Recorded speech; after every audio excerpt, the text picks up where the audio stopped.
Français parlent aux Français. Veuillez écouter tout d'abord quelques messages personnels. Bonsoir à toutes et bonsoir à tous et bienvenue dans ce nouveau rendez-vous du cycle de conférences de la Fondation de la France Libre. Nous avons l'honneur et le plaisir d'accueillir Guillaume Pollack, qui est docteur en histoire contemporaine, chercheur partenaire à l'université Paris 1 Panthéon-Sorbonne et ATER en histoire contemporaine à l'université Paris-Est Créteil. Sa thèse, à travers les frontières, la résistance des réseaux 1940-1945, a été soutenue le 10 septembre 2020 sous la direction de Alia Aglan, Paris 1. Elle a été récompensée du prix Henri Hertz de la chancellerie des universités. La conférence de Guillaume Pollack a pour sujet l'armée du silence, histoire des réseaux de résistance en France. C'est également le titre de son ouvrage, dont nous avons aujourd'hui la primeur, car il ne sort que le 2 juin officiellement. Nous le remercions évidemment d'être venu aujourd'hui à la Fondation de la France Libre et nous avons de la chance d'avoir cet ouvrage aujourd'hui pour la première fois. Alors c'est un sujet trop peu connu, Guillaume Pollack, parce qu'il a été peu traité évidemment jusqu'à présent. Les réseaux sont pourtant des acteurs majeurs de la victoire finale contre l'oppression nazie et fasciste. La Seconde Guerre mondiale a également été menée derrière les lignes, ennemie par une armée du silence, celle des réseaux de résistance, pilotés par les services secrets de la France libre ou des Alliés. Leurs missions, telles que le renseignement, l'évasion ou encore le sabotage parmi d'autres, étaient essentielles. Cette conférence sera donc à la fois utile et passionnante. Bonsoir et bienvenue à notre conférencier Guillaume Pollack. Bien, merci.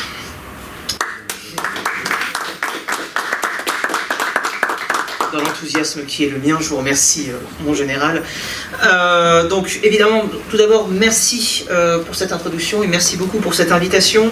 Merci à la Fondation de la France Libre. Alors, ce n'est pas une découverte pour moi, la Fondation de la France Libre. J'ai le plaisir de travailler notamment avec Sylvain depuis maintenant quelques années, qui a suivi cette thèse pratiquement du début jusqu'à la soutenance où il m'a fait l'amitié de siéger. Alors, effectivement, ça fait sens de venir ici un jour avant la publication de mon ouvrage. Alors un jour avant, effectivement, alors pour être très franc avec vous, ça fait à peu près 9 ans que je suis dessus. Voilà, j'ai déposé mon sujet en décembre 2013 auprès de l'université Paris 1 Panthéon-Sorbonne. Alia Aglan, ma directrice de thèse, qui m'a suivi aussi toutes ces années, m'avait dit « Attention, je vous donne un sujet un peu difficile. Vous allez vous arracher les cheveux. » Effectivement, la question des réseaux, avec tout de suite un problème qui se posait, c'était qu'est-ce que c'est qu'un réseau ? Alia Aglan me dit, écoutez, vous pouvez partir sous l'angle monographique, prendre au choix un réseau d'évasion, un réseau de renseignement, un réseau action et proposer une thèse. Bon, ça s'est heurté assez rapidement à un constat, c'est qu'il n'y a pas deux réseaux qui se ressemblent, y compris au sein du renseignement. Je prends l'exemple, la confrérie Notre-Dame de Gilbert Renaud, réseau de renseignement de la France Libre. Yves Chanier avait fait un remarquable travail monographique sur le sujet. Je lis évidemment cette monographie, je lis ensuite la monographie que ma propre directrice de thèse avait proposée sur un réseau MI6 qui était Jacques Sitzroy.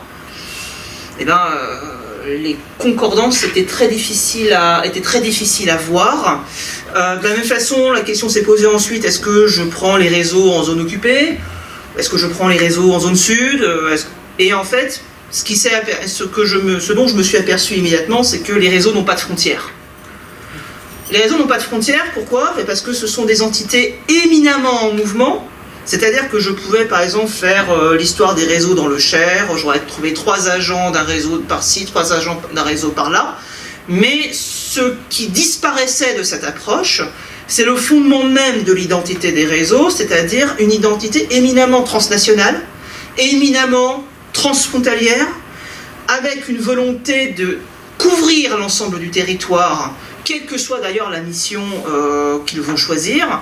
Jugez-en, un réseau d'évasion va à peu près connecter le nord de l'Europe, des Pays-Bas, la Belgique, la zone rattachée, pour évacuer ces aviateurs par l'Espagne, le Portugal, lesquels sont ensuite amenés directement vers Londres.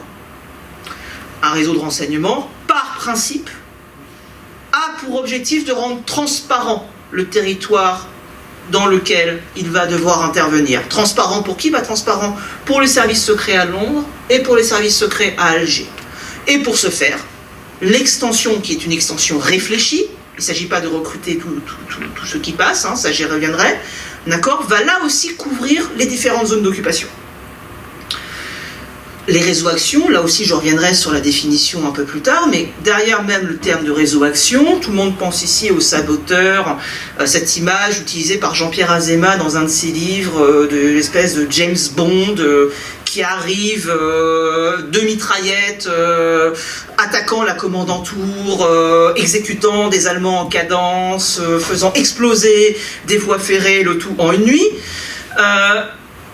Je me suis rendu compte que certes le sabotage, qui a été très bien analysé par notre collègue Sébastien Albertelli, mais le sabotage c'est une des formes d'action située dans le temps, qui est 1943-1944, quand se pose la question de la préparation du débarquement, mais en aucun cas ne suffit à résumer l'action, puisque je vous en parlerai après. Ce qu'on appelle réseau action, c'est en fait 4-5 missions qui sont complémentaires, mais qui ne se résument pas au sabotage.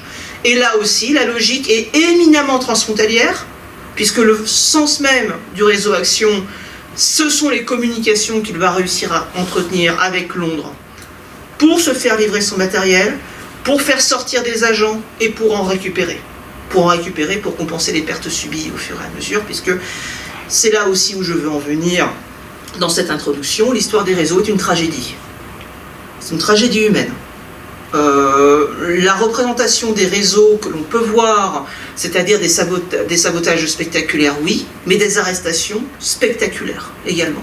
Des destructions causées par les services de répression allemands qui n'ignorent pas la présence de ces agents, qui mettent tout en œuvre pour les détruire, et ça fait quand même quelques milliers de morts. Et là où, évidemment, mon sujet est apparu, on va dire, dans sa chair, c'est quand je me suis aperçu qu'effectivement, à l'exception de quelques monographies, à l'exception de quelques articles, il n'y avait pas d'archives. Il n'y avait pas d'archives, j'y reviendrai, il n'y avait pas d'études qui avaient été faites sur l'ensemble de ces réseaux.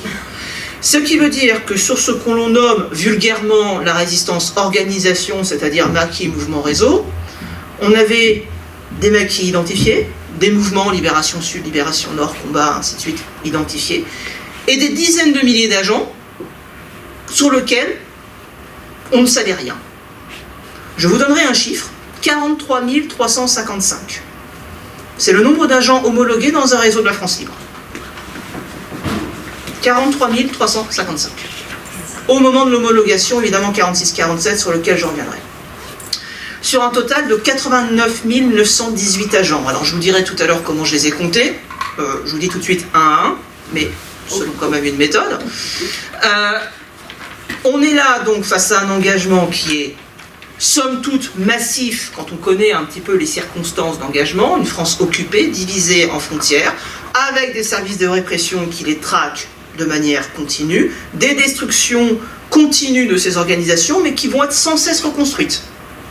Et c'est le tour de force, que ce soit du BCRA, l'OSS, le SOE et les autres services alliés qui vont intervenir dans la guerre clandestine en France, c'est qu'à chaque destruction, les effectifs ont pu être complétés derrière. Ami, si tu tombes, un ami sort de l'ombre à ta place.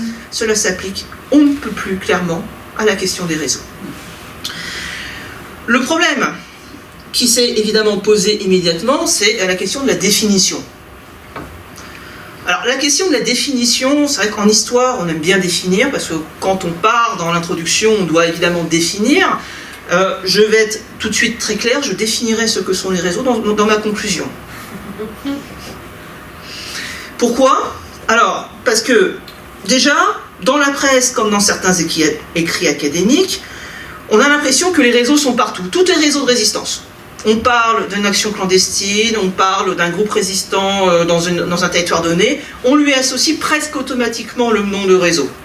Ce qui déjà pose une question intéressante. Dans les représentations postérieures, tout est réseau, et malgré tout, on ne sait pas ce qu'est un réseau. Comme je vous l'ai dit, les réseaux excitent un petit peu l'imagination, ils renvoient à la dimension militaire de la résistance, aux saboteurs, cette image de James Bond, etc. Parfois, ils ont été transposés à l'écran. L'armée des ombres, de Jean-Pierre Melville, évidemment, qui, d'une certaine manière, a inspiré d'ailleurs le titre de mon livre, L'armée du silence. C'est un petit clin d'œil discret. Évidemment, narration tragique, dans le cas de l'armée des ombres. Vous savez qu'à la fin, tous les agents sont présentés comme tués. D'accord ? Dernier plan du film, les Allemands défilent sur les Champs-Élysées et le film s'arrête là. On a eu des narrations un peu plus comiques. Papy fait de la résistance. Oui, je sais. Papy fait de la résistance, scène d'ouverture, Raymond, qui est d'ailleurs le pseudonyme de Gilbert Renaud, au début de sa lutte clandestine, présenté comme le chef du plus grand réseau de résistance en France et qui se tue en dégoupillant une grenade dans sa voiture. Donc, narration tragique, parfois narration comique, mais toujours pas d'histoire. Et pourtant, pendant la Seconde Guerre mondiale, je vous l'ai dit, les réseaux de résistance ont concerné des hommes et des femmes, presque toujours restés anonymes, qui ont combattu dans l'ombre et sont morts dans l'obscurité. Alors des résistants se sont élevés contre l'emploi à tort et à travers du terme réseau pour désigner leur organisation résistante. C'est le cas d'un résistant très connu qui est Claude Bourdet, résistant au sein du mouvement Combat. Claude Bourdet, à qui on doit la définition qui a fait référence très longtemps, organisme créé en vue d'un travail militaire précis, essentiellement le renseignement, accessoirement le sabotage, fréquemment aussi l'évasion de prisonniers de guerre et de pilotes tombés chez l'ennemi. Tout est réseau dans les représentations, mais rien n'est réseau dans la production si ça ne correspond pas à la définition de Claude Bourdet. Alors, Claude Bourdet est une figure majeure de la résistance lyonnaise, mais sa définition doit être contextualisée. L'extrait que je vous montre là au tableau, à l'écran, c'est dans l'aventure incertaine. Peut-être faut-il dire d'abord quelques mots sur une distinction qui est claire pour les anciens clandestins, mais dont j'ai souvent constaté qu'elle ne l'était pas pour la majorité de l'opinion, la distinction entre mouvement et de résistance.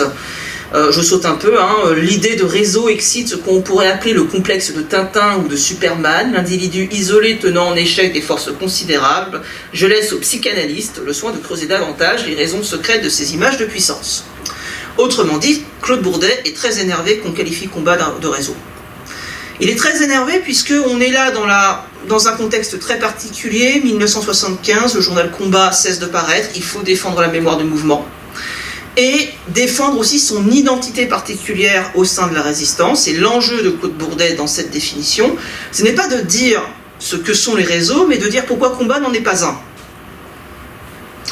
Deuxièmement, que ce soit dans son témoignage en 1946, conservé aujourd'hui aux Archives nationales, comme dans l'aventure incertaine, il n'a jamais caché son hostilité, pour des raisons qui lui sont propres, envers les services de renseignement et les services secrets alliés. Autrement dit, l'ensemble du chapitre 5, où Claude Bourdet s'efforce de faire la distinction entre mouvement et réseau, en fait, est une définition qui repose sur une hostilité de son auteur envers les réseaux, et surtout une détermination, surtout à démontrer pourquoi Combat n'était pas un réseau. Le problème de cette définition, c'est qu'elle fixe une sorte d'idéal type du réseau, un organisme. Donc un organisme avec des frontières extrêmement précises, on sait qui il y a dedans et on sait qui il y a dehors. Le problème, c'est que les réseaux de résistance et le dépouillement des archives, sur lesquelles je reviendrai, montrent qu'on n'est pas dans le cadre d'une organisation aux frontières très structurées. Ce qui fait le réseau, c'est les hommes et les femmes qui le composent. C'est l'ensemble des liens interpersonnels qui vont être établis entre des amis, des gens de la même famille, du moins pour ce que j'ai appelé le noyau initial. Quand on se pose la question de l'extension, le fait qu'on se tourne vers des individus choisis pour des raisons extrêmement particulières, le réseau n'a pas de frontières, n'est pas une organisation où on peut dire il y a des gens dedans, il y a des gens dehors. En fait, le réseau, c'est l'ensemble des liens interpersonnels construit patiemment entre les hommes et les femmes qui vont être chapeautés par un chef. Ils sont pilotés par un service de renseignement allié sur des missions très précises. Ils vont être financés par ce service secret. Claude Bourdais les désigne comme finalement des agents de l'ombre qui agissent en faveur du BCRA contre la résistance française. Et en fait, ce qu'on s'aperçoit en travaillant sur les relations entre ces réseaux et les services secrets dont ils dépendent, c'est que certes, le financement que ces réseaux reçoivent et donc sans lequel ils ne peuvent pas survivre, certes, ça permet aux services secrets de chapeauter l'action, mais en réalité, il y a ce qu'on appelle un effet frontière entre les deux. C'est-à-dire qu'on a d'un côté des agents sur le terrain, deux autres des décideurs qui sont à Londres. Des décideurs qui sont à Londres, régulièrement critiqués pour méconnaître totalement les conditions d'engagement en France. On a des rapports à n'en plus finir d'agents en France qui expliquent à leurs interlocuteurs du BCRA, de l'OSS, du MI6, ainsi de suite, vous ne vous rendez pas compte de ce qu'on vit. Vos consignes sont inadaptées. Un exemple sur lequel là aussi on peut revenir, Londres dit il faut cloisonner les réseaux. Les réseaux sont dans un coin, ils travaillent avec personne, un agent n'en connaît que deux autres. Formellement, ce n'est pas possible.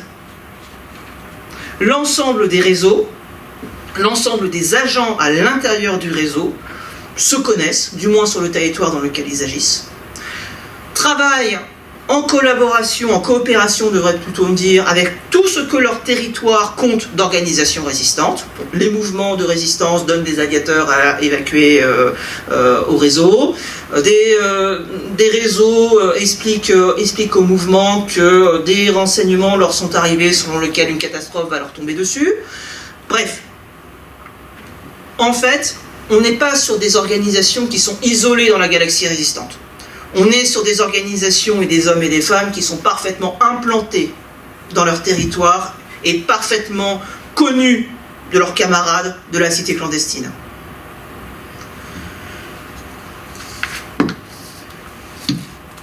Alors, comment on travaille sur les réseaux? Eh bien, il faut avoir un peu la bougeotte. Concrètement, on a donc des réseaux anglais, des réseaux états-uniens, des réseaux polonais, des réseaux tchécoslovaques, des réseaux belges, des réseaux évidemment français libres. Ce qui veut dire qu'il faut circuler entre différents centres d'archives. Les premiers dossiers que j'ai consultés, c'était les dossiers d'homologation au service historique de la défense de la série 17P. Le problème de ces dossiers d'homologation, donc c'est en fait c'est pour chaque réseau a son dossier d'homologation, en fait ils sont établis en 1946. Il y a quelque chose de très étonnant. Pourquoi on fait ces dossiers d'homologation? Une des premières raisons, c'est que dès le printemps 1944, des télégrammes de la France libre partent en direction de leurs organisations en France pour dire, écoutez, on ne sait pas combien d'agents vous êtes, on ne sait pas qui vous êtes, et jusqu'en 1945-1946, ils n'ont aucune idée des effectifs dont ils disposent. Ce qui fait qu'à la Libération, quand se pose la question de la reconnaissance et aussi du dédommagement pour les familles qui ont pu perdre un proche dans l'affaire, eh bien, on demande à des liquidateurs d'établir l'histoire de leur réseau, mais une histoire qui soit rétrospective.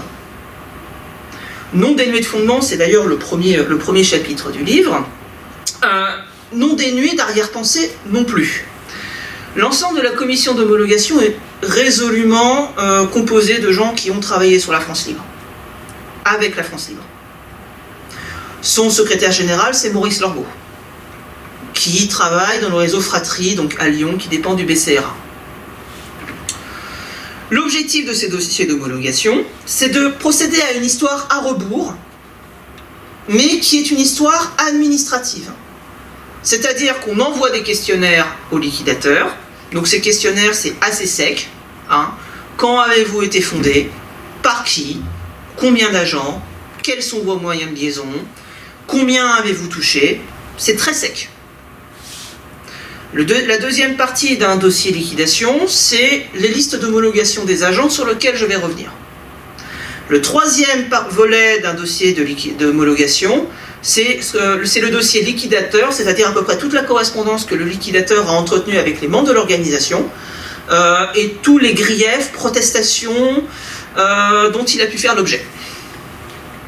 Autrement dit, le problème de ces dossiers d'homologation, c'est qu'ils reconstruisent des organisations sur des terrains de manière, on va dire, assez imparfaite. Les réseaux tels qu'ils apparaissent dans les dossiers d'homologation ont une lecture éminemment administrative. C'est-à-dire que, j'ai mis à peu près 1 an et demi à en venir à bout de ces dossiers. Au bout d'1 an et demi, je savais à peu près quel réseau était où, quelles étaient les liaisons. J'avais une très jolie carte chez moi en disant, ben voilà, un tel est ici, un tel est ici. Mais le problème, c'est que tout cela manque de vie.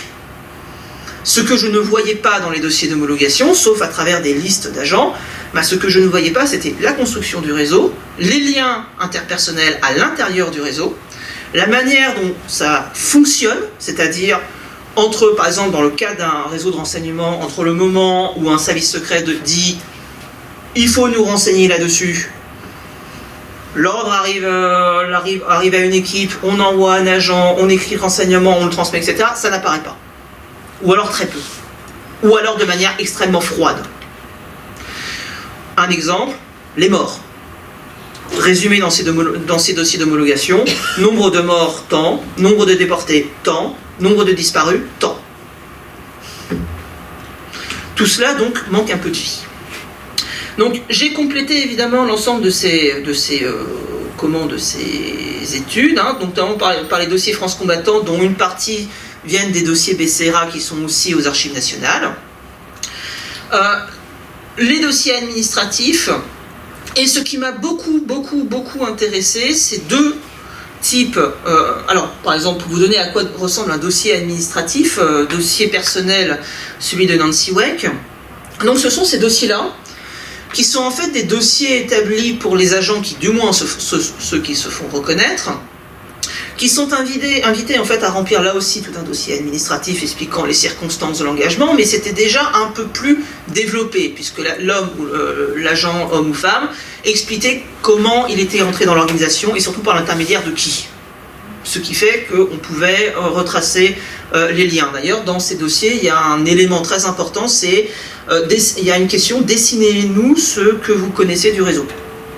Citez les noms de ceux que vous connaissez à l'intérieur du réseau. Ce qui est très intéressant pour se rendre compte qu'en fait, ils connaissent beaucoup de monde. Donc là, par exemple, le dossier personnel de Nancy Weck, dans la série 28P4 274-107, alors qui a là aussi illustre les difficultés que l'on peut avoir dans ces dossiers personnels, qui sont là aussi des dossiers administratifs, c'est qu'ils sont aussi révélateurs des tensions qui ont pu se faire jour à la Libération, et notamment des tensions entre services secrets. J'enfonce une porte ouverte en disant que le général de Gaulle n'appréciait pas beaucoup les agents anglais. J'enfonce une porte ouverte en le disant.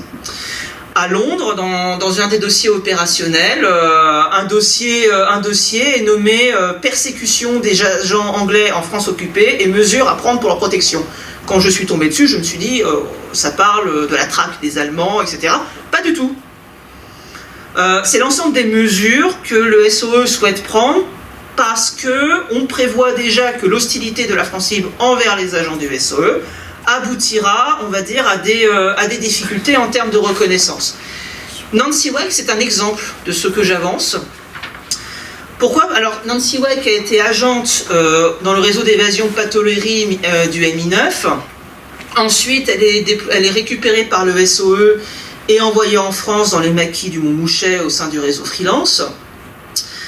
Au moment, alors tous les agents sont validés à partir du moment où ils reconnaissent l'autorité du général de Gaulle, ce qui fait des interprétations, on va dire, un peu larges. En l'occurrence, l'homologation de Nancy Weck s'arrête en mars 1943, c'est-à-dire au moment où Patolerie est détruit. Dans son dossier, il est écrit « Impossible de prendre en compte le travail de SOE, nous ne validons que l'homologation, que l'évasion ». Donc, officiellement, l'activité résistante de Nancy Weck ici s'arrête en mars 1943. Dans les faits, elle combat encore à l'été 1944 dans les maquis du Montmouchet. Pour compléter évidemment ces dossiers, je me suis évidemment tourné vers les témoignages des anciens agents et agentes, notamment sur un fonds d'archives qui est connu, hein, c'est la série 72 AG aux Archives nationales, qui sont l'ensemble des témoignages recueillis par le comité d'histoire de la Deuxième Guerre mondiale après la guerre. Donc, ces témoignages, la forme dont ils ont été pris a fait l'objet d'un travail, notamment celui de Laurent Douzou, faire l'histoire de la résistance. Néanmoins, ce qui m'a beaucoup intéressé dans ces témoignages, c'est la capacité qu'il y avait à retracer des itinéraires de vie. Puisque ce que j'ai voulu faire dans ma thèse, c'est pas simplement faire l'histoire d'organisations désincarnées, c'est faire l'histoire d'hommes et de femmes engagés dans la résistance, dans des formes d'engagement qui sont extrêmement particulières en termes d'objectifs. Donc là, en l'occurrence, les témoignages, je les ai disséqués, donc il y en avait quelques centaines d'utiles pour le sujet, avec là aussi un problème majeur, c'est que, entre guillemets, je me suis posé la question de la répartition genrée des personnes qui avaient été interrogées. Est-ce qu'on avait plus d'hommes ou est-ce qu'on avait plus de femmes ? En fait, il y a à peu près 60 témoignages de femmes sur plusieurs centaines d'hommes. Et donc ce qui est très intéressant, c'est de voir comment ces témoignages ont été recueillis. C'est quand là aussi le rôle du réseau joue, puisque vous interrogez une personne qui dit allez voir une autre personne, qui dit allez voir une autre personne, et donc là encore le jeu des sociabilités s'exerce. Dernier type d'archives dont je suis extrêmement fier d'avoir eu accès, ce sont les archives privées, ou alors les archives qui me sont arrivées par le plus grand des hasards. Ceci en est un exemple. C'est le carnet numéro 2 de Céleste Van Aerde, conservé, numérisé par le musée de la Résistance de Bondu.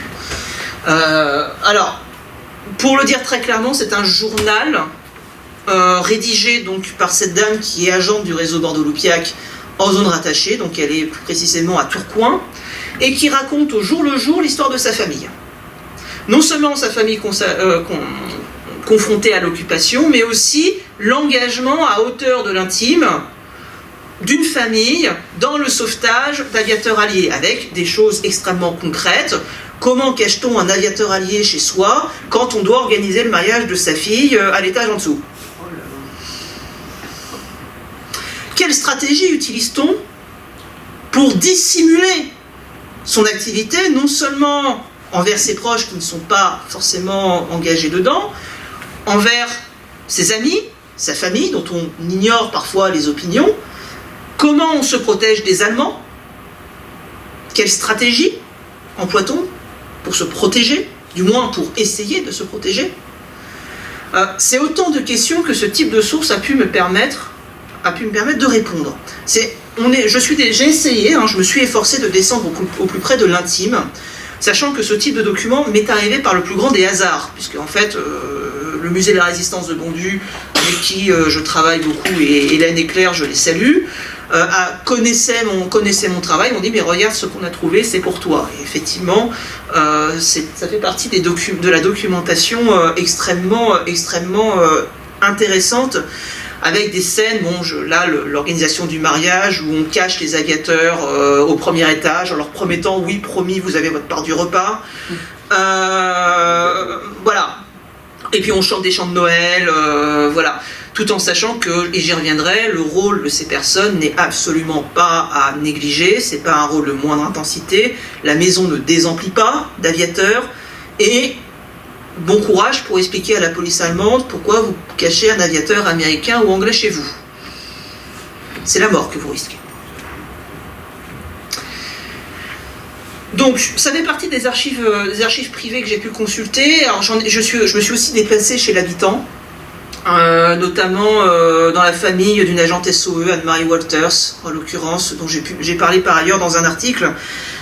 Donc c'était un dossier personnel conservé par la famille, avec des documents qui n'étaient pas à Londres, ce qui était encore plus intéressant, avec évidemment un souvenir ému, puisque c'était dans un petit village du sud de la France, en pleine crue Sévenol, où quand je suis parti, j'avais de l'eau jusqu'aux genoux. Donc il faut donner de sa personne quand on fait un peu de recherche sur le sujet. Donc, l'ensemble de ces sources, évidemment, ont permis de travailler et de dresser un portrait des organisations, mais là encore, je pense que vous le constaterez, j'ai sans cesse voulu me situer au niveau des hommes et des femmes qui composaient le réseau. Pas traiter le réseau en termes d'organisation des incarnés, mais au contraire, partir des acteurs et des actrices, des hommes et des femmes, de suivre leurs itinéraires, d'observer quand c'était possible leurs doutes, et dans un certain nombre de cas, si ce n'est dans presque tous, d'arriver à retracer des périodes de vie, on va dire, de l'avant-guerre à l'engagement jusqu'à malheureusement l'exécution dans un camp allemand ou la fusillade sur le terrain. D'ailleurs, à ce sujet, les dossiers anglais sont constitués de manière, dossiers personnels anglais sont constitués de manière assez intéressante. C'est que quand vous les ouvrez, vous savez tout de suite ce qui est arrivé à l'agent. En fait, ils sont constitués à rebours. Donc en fait, quand vous ouvrez le dossier d'un agent SOE, en fait, vous tombez parfois sur un certificat de décès et parfois sur des choses plus touchantes. Par exemple, j'ai souvenir d'un dossier Cécilie Lefort qui disparaît à Ravensbrück, dossier qui s'ouvre sur les lettres de son mari, en l'occurrence, qui écrit à l'état-major anglais en disant « mais donnez-moi un certificat de décès », et l'état-major anglais qui dit « nous ne pouvons pas, nous n'avons pas retrouvé le corps ».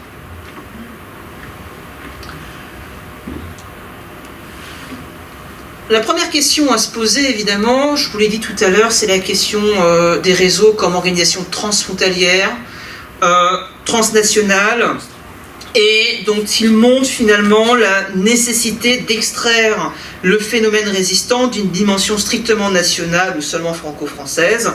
J'ai fait un choix dans ma thèse de parler de résistance en France et pas de résistance française.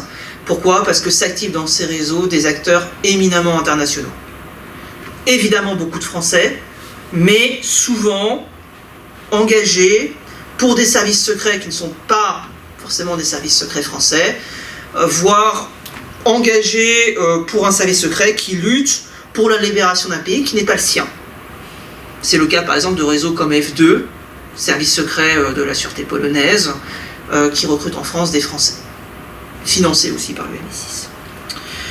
Donc, je l'ai dit, il y a cet intérêt évidemment pour les réseaux de la France cible et cet intérêt pour les étrangers dans la résistance. Donc, j'ai repris à mon compte cette idée développée par Alia Aglan et Robert Frank de guerre-monde, dont la résistance des réseaux est finalement un des symboles.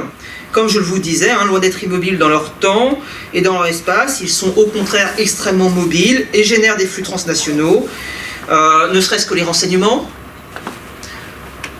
les communications avec Londres ou Alger.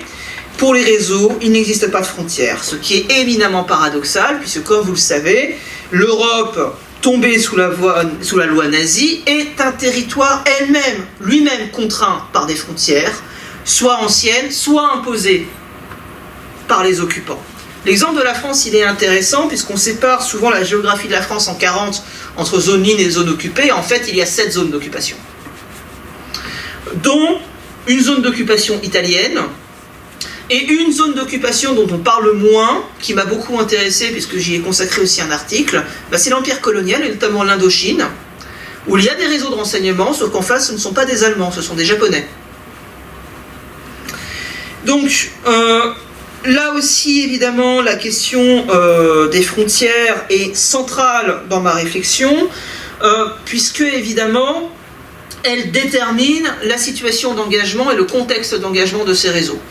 Un agent agissant en zone rattachée, par exemple, est encadré par la frontière franco-belge au nord, la frontière entre la zone interdite et la zone occupée au sud. Il y a évidemment la ligne de démarcation. Plus à l'est, vous avez la zone annexée d'Alsace-Moselle, qui fait son retour dans le giron allemand. Et je précise évidemment que, parce que sinon ce n'est pas... entre guillemets, c'est pas drôle, c'est que chacune de ces zones d'occupation a son propre appareil exécutif, législatif et judiciaire. Dans le cas de la zone annexée, c'est De Gauleiter. Dans le cas de la zone occupée, c'est l'administration allemande du MBF. En zone d'occupation italienne, ce sont les Italiens. Vichy, évidemment, en zone non occupée. Mais là aussi, le jeu de la chronologie, puisque, vous le savez, la zone non occupée est envahie en novembre 1942, avec évidemment une extension de la zone de domination nazie, mais aussi de la zone d'occupation italienne. Donc en fait, travailler sur les réseaux, c'est prendre évidemment, alors je sais que c'est un gros mot pour certains de mes collègues historiens, mais c'est faire de la géographie. Essayer de resituer dans le contexte de l'instant T de leur H, quelles sont les conditions d'engagement. Puisqu'il n'est pas, ce n'est pas similaire d'être agent de renseignement en zone non occupée quand les Allemands n'y sont pas, qu'être en zone rattachée quand vous avez, allez, j'exagère à peine, mais 20 nazis au mètre carré. On n'est pas du tout dans les mêmes contextes d'engagement. De fait, les réseaux en 1940 apparaissent dans des territoires dispersés, isolés, encerclés. Les premiers agents font face à une situation d'enclavement total ou partiel. Également, on pensera aux frontières maritimes terrestres. Les obstacles matérialisant la présence d'une ligne de démarcation. Et leur activité et leur survie dépendent en plus des circulations qu'ils sont capables de créer en travers ces frontières. La véritable victoire des réseaux, celle du 6 juin 1944, c'est d'avoir réussi à briser cette situation d'encerclement et d'avoir réussi à créer ces circulations à travers les frontières, avec Londres-Alger, bien entendu, donc des circulations externes, mais aussi des circulations internes.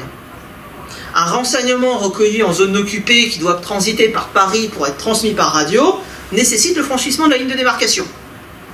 Un renseignement pris en zone rattachée sur l'implantation, je dis au hasard, des V1, là, dans une situation où le rôle des radios va être extrêmement difficile à utiliser, nécessite là aussi un transport du renseignement, enfin plutôt de liasse de renseignement, de l'autre côté d'une frontière, vers Paris, voire même à travers l'Espagne. C'est ce que feront par exemple les services secrets américains.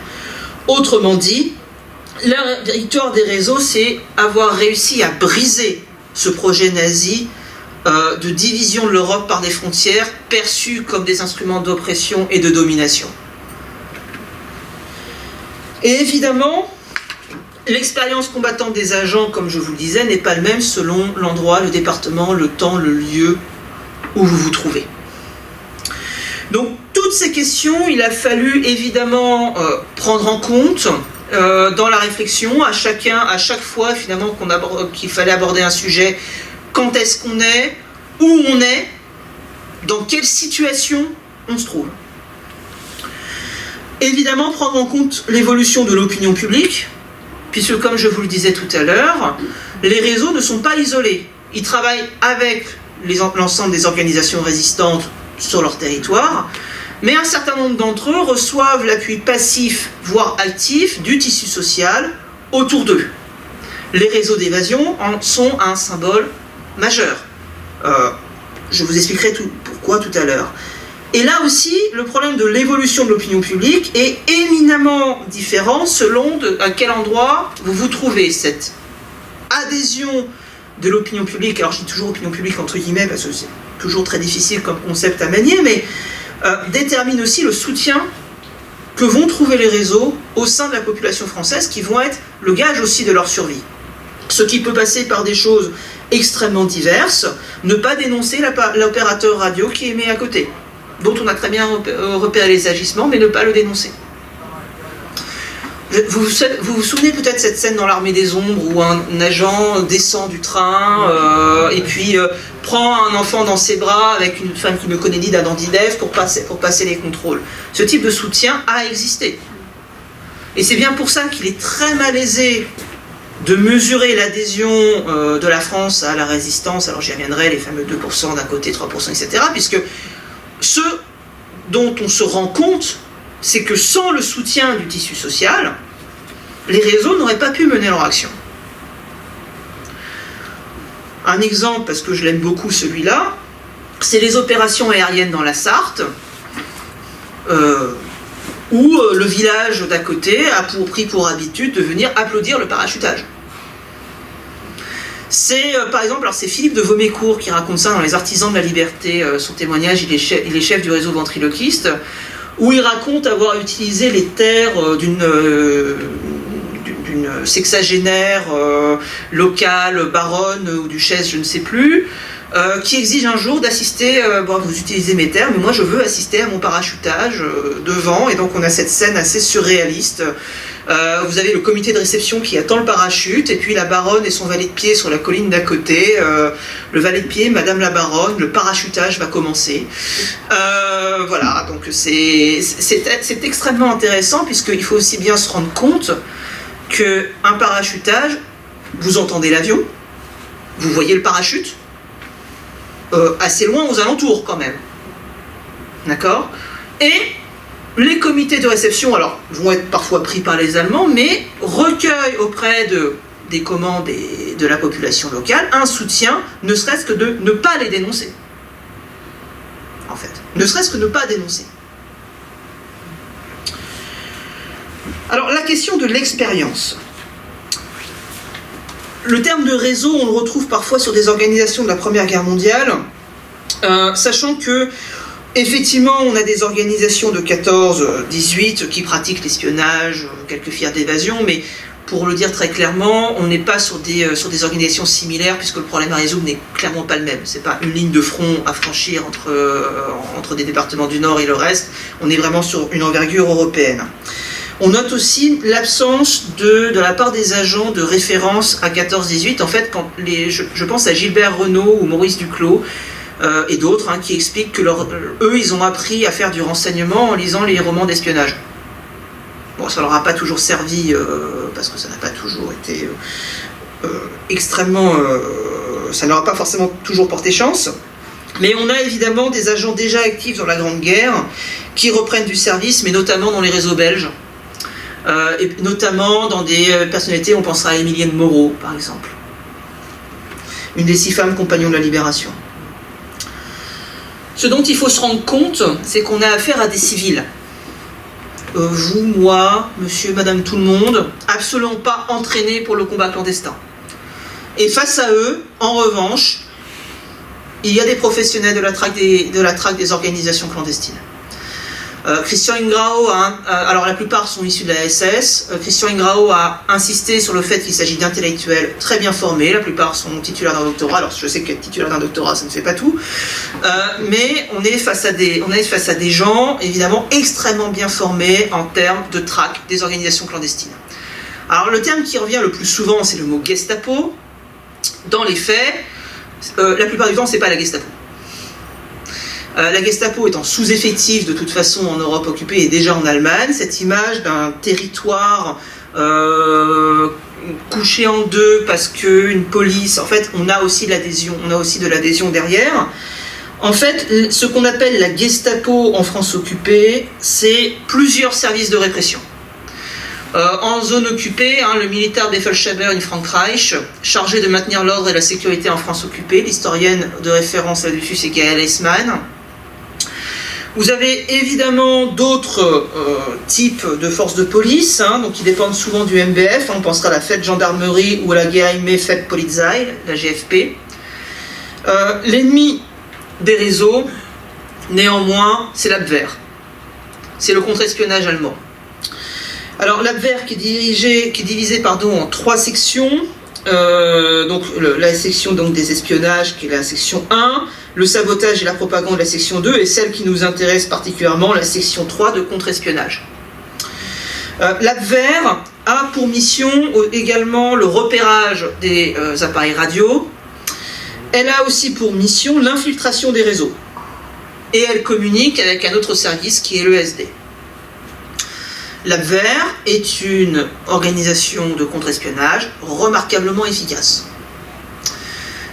Un opérateur radio est repéré en 20 minutes.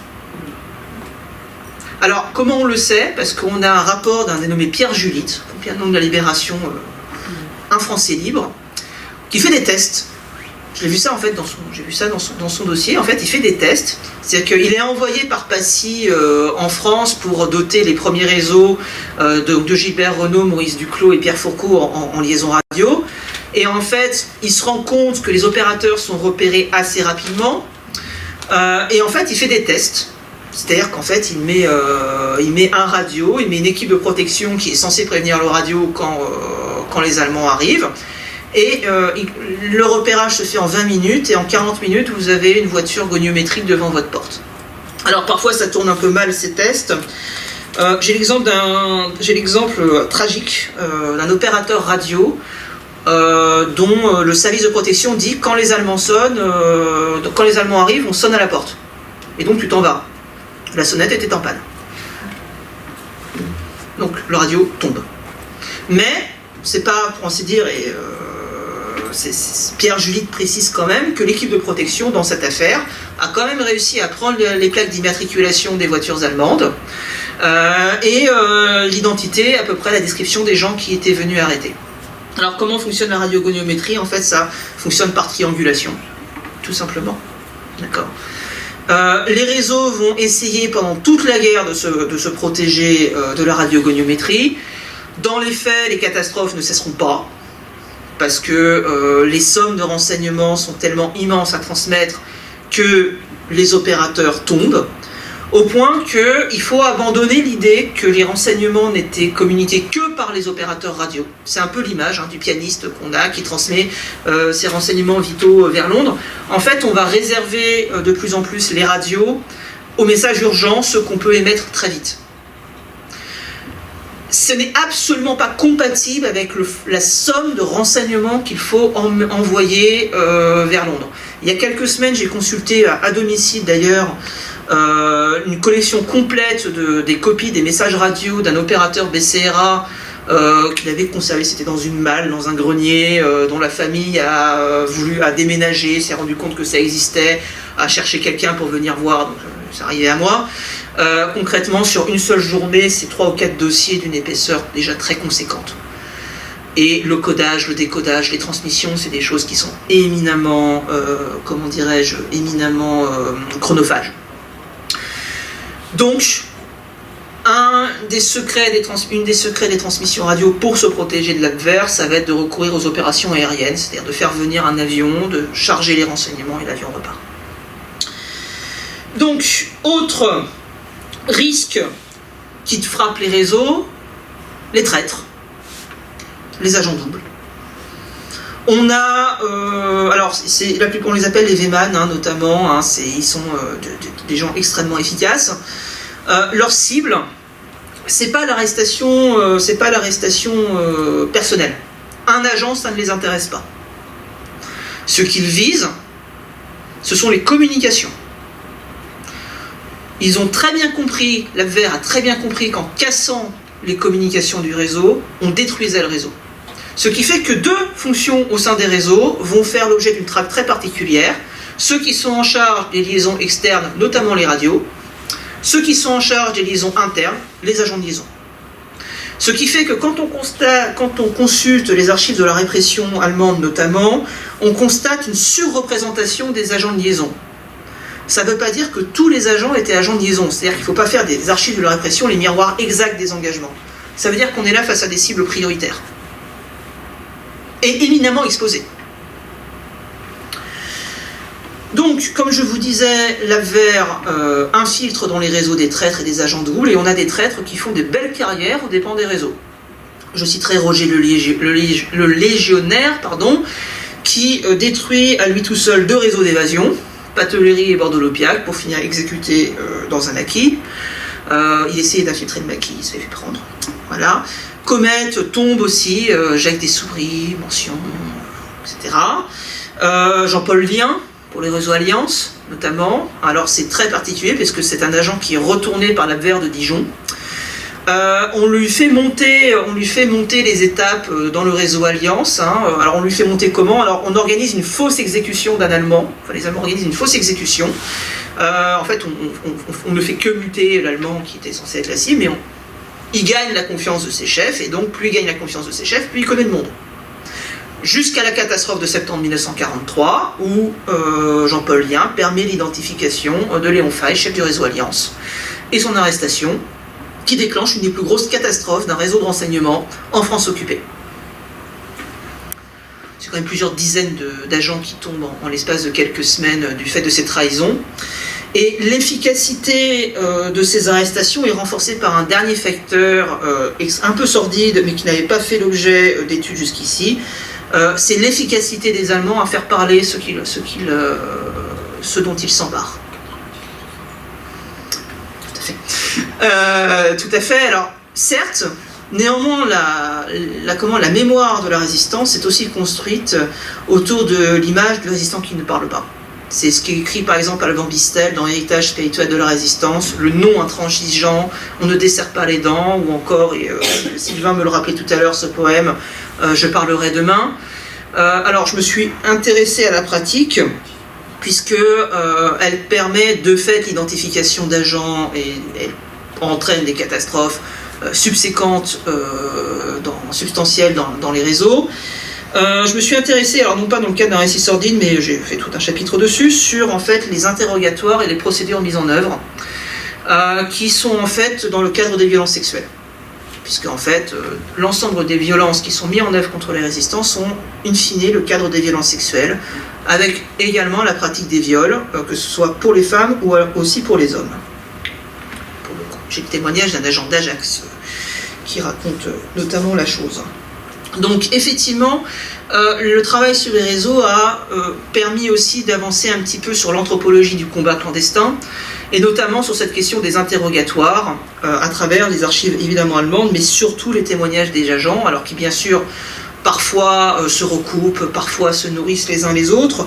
Néanmoins, on est sur un vrai sujet, et il est très difficile de comprendre ce qu'a été la répression allemande, et même ce qu'a été l'engagement résistant dans les conditions dans lesquelles ils ont été engagés, si on n'a pas en tête l'idée que dès le recrutement, que ce soit à Londres ou même en France, on explique aux agents qu'ils vont mourir, et qu'avant de mourir, ils seront torturés. On leur explique qu'il faudra se suicider, ce qui ne va pas de soi dans un pays à la culture religieuse à l'époque, catholique, protestante, ainsi de suite, où le suicide, évidemment, ne va pas de soi dans ces circonstances et dans l'univers mental dans lequel on vit. Alors on a des agents qui se suicident, évidemment. Néanmoins, il faut être bien conscient que le suicide aussi dépend des moyens dont on a sur le moment pour se suicider. Tout le monde malheureusement, on connaît l'exemple de Pierre Brossolette qui se jette évidemment de la fenêtre, ou d'autres qui croquent des pilules de cyanure, mais il faut être très clair que la plupart du temps, ils n'en ont pas le temps. Les agents qui sont pris n'ont pas le temps. D'ailleurs, n'ont même pas le temps de réfléchir à ce qui se passe. Donc, tout cela renvoie évidemment au contexte de l'engagement, et ça interroge évidemment l'univers mental d'hommes et de femmes à qui on explique qu'ils seront parachutés en France, qu'ils ont 2 chances sur 3 de tomber, de mourir, et qu'avant ils seront torturés. Ça interroge quand même sur la capacité d'intériorisation, l'idée même que l'engagement résistant est inséparable de sa finalité. Céleste Van Aerde, dont je vous parlais tout à l'heure, raconte qu'avec son mari Fernand Van Aerde, d'ailleurs ils sont pris et l'un et l'autre torturés, et elle raconte tout ça dans son journal, elle raconte qu'ils avaient anticipé la situation de l'arrestation, qu'ils avaient établi un discours qui soit à peu près cohérent et à peu près identique. Donc, c'est pas simplement pour se prémunir, parce que ces discours-là, on les retrouve un peu partout. C'est simplement qu'il y a une vraie intériorisation de la part des hommes et des femmes que l'issue logique du combat, c'est qu'ils vont mourir. Alors évidemment, ils ne veulent pas mourir. D'accord ? Et ils développent tout un tas de stratégies, évidemment, pour essayer de se préserver. Mais avant d'y venir, ce document... Alors, c'est un document que j'ai vu au SHD. Alors, c'est une photographie qui a été prise par les services français à la Libération. C'est le plan total des réseaux SOE en France, avec le nom des organisateurs, des radios, des agents de liaison, sauf que c'est un document allemand. Les Allemands savent tout de la section F. Ça vous donne une idée du contre-espionnage, de l'efficacité du contre-espionnage. Il n'est pas utile d'aller chercher des histoires, alors je sais que ça a beaucoup circulé, des histoires de trahison de Londres, de je ne sais quoi. Il faut vraiment garder en tête qu'on est face à des gens qui sont d'une efficacité remarquable. Sachant que j'ai le même schéma pour un réseau comme Physicien Prosper. où en fait ils savent tout. Et une fois qu'ils savent tout, ils déclenchent. Alors, l'homologation, c'est 268 réseaux, 158 des réseaux de renseignement. C'est de loin l'activité principale de ces organisations en France occupée. Donc voilà, j'ai fait la répartition ici dans ce premier schéma pour vous donner la répartition des missions par réseau. Sachant que évidemment les contraintes géographiques, l'éloignement et la distance avec Londres, ou tout simplement le pragmatisme, entraînent pour les réseaux qui sont loin de la métropole, je pense notamment aux réseaux qui sont actifs en Afrique du Nord et pour les plus éloignés en Indochine, fait qu'évidemment il y a la question de la distance géographique. Parfois on a des groupes qui travaillent déjà en amont mais qui mettent un certain temps à trouver le bon intermédiaire. Donc si on va un peu plus loin, ici je vous ai fait donc c'est un travail que j'ai fait à partir des dossiers sur la répartition des missions en fonction des services secrets. On voit évidemment du côté du BCRA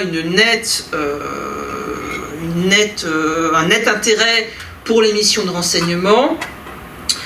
Secondairement pour les missions évasion, alors la création des missions évasion de la section E du BCRA, j'y reviendrai tout à l'heure, et pour les missions action. Mais on est véritablement sur un travail intensif de renseignement.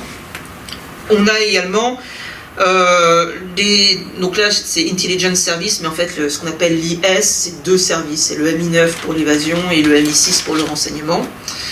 Donc on a évidemment ici une suprématie apparente du BCRA dans la création et le pilotage de réseaux de renseignement, mais on va apporter quelques précisions qui n'ont pas pour but de diminuer la valeur des Français libres, mais de discuter, peut-être de nuancer. Jean-Luc Rémeux-Briac qui avait affirmé que durant les premières années de guerre, je cite, « Les réseaux anglais de renseignement, pour autant qu'il en existait en France, étaient hors d'état d'éclairer Londres sur les préparatifs allemands. »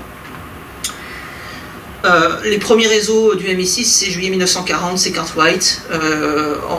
Alors, ils s'infiltrent en France grâce aux bateaux de pêche, parce qu'en fait, les bateaux de pêche peuvent exercer encore au large de la Bretagne. Ils l'apprennent, et donc du coup, ils font entrer deux agents en Bretagne, et qui construisent donc un des premiers réseaux de renseignement du MI6, mais qui va être détruit assez rapidement, d'ailleurs comme la plupart des premiers réseaux de renseignement et des premiers réseaux de 40-41, presque aucun ne va survivre au premier mois de la lutte clandestine.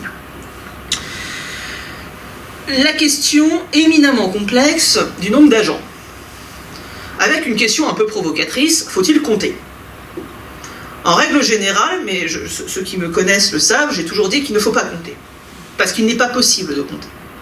On a des idées reçues, 2% de résistants, 2% de collabos, et puis une espèce de ventre mou.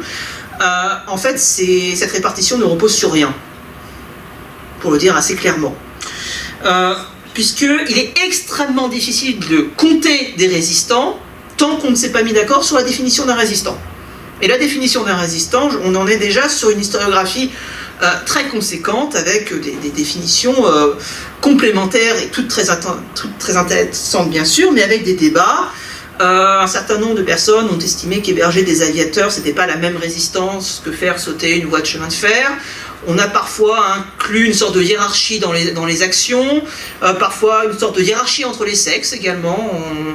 C'est un discours qui est très à l'image parfois de nos stéréotypes contemporains, où on aurait relégué les femmes à des tâches subalternes, etc. Dans le cadre des réseaux, je le dis assez clairement, l'expérience combattante est égale que l'on soit un homme ou une femme. Et être une femme n'a jamais protégé des bourreaux, de manière extrêmement claire. Donc, le problème, évidemment, c'est qu'on se heurte en plus à la difficulté d'avoir des sources fiables pour compter. On connaît évidemment le travail de Jean-François Murassiol sur la liste d'Henriet et Cochard, avec évidemment toutes les limites de la liste que l'on peut connaître.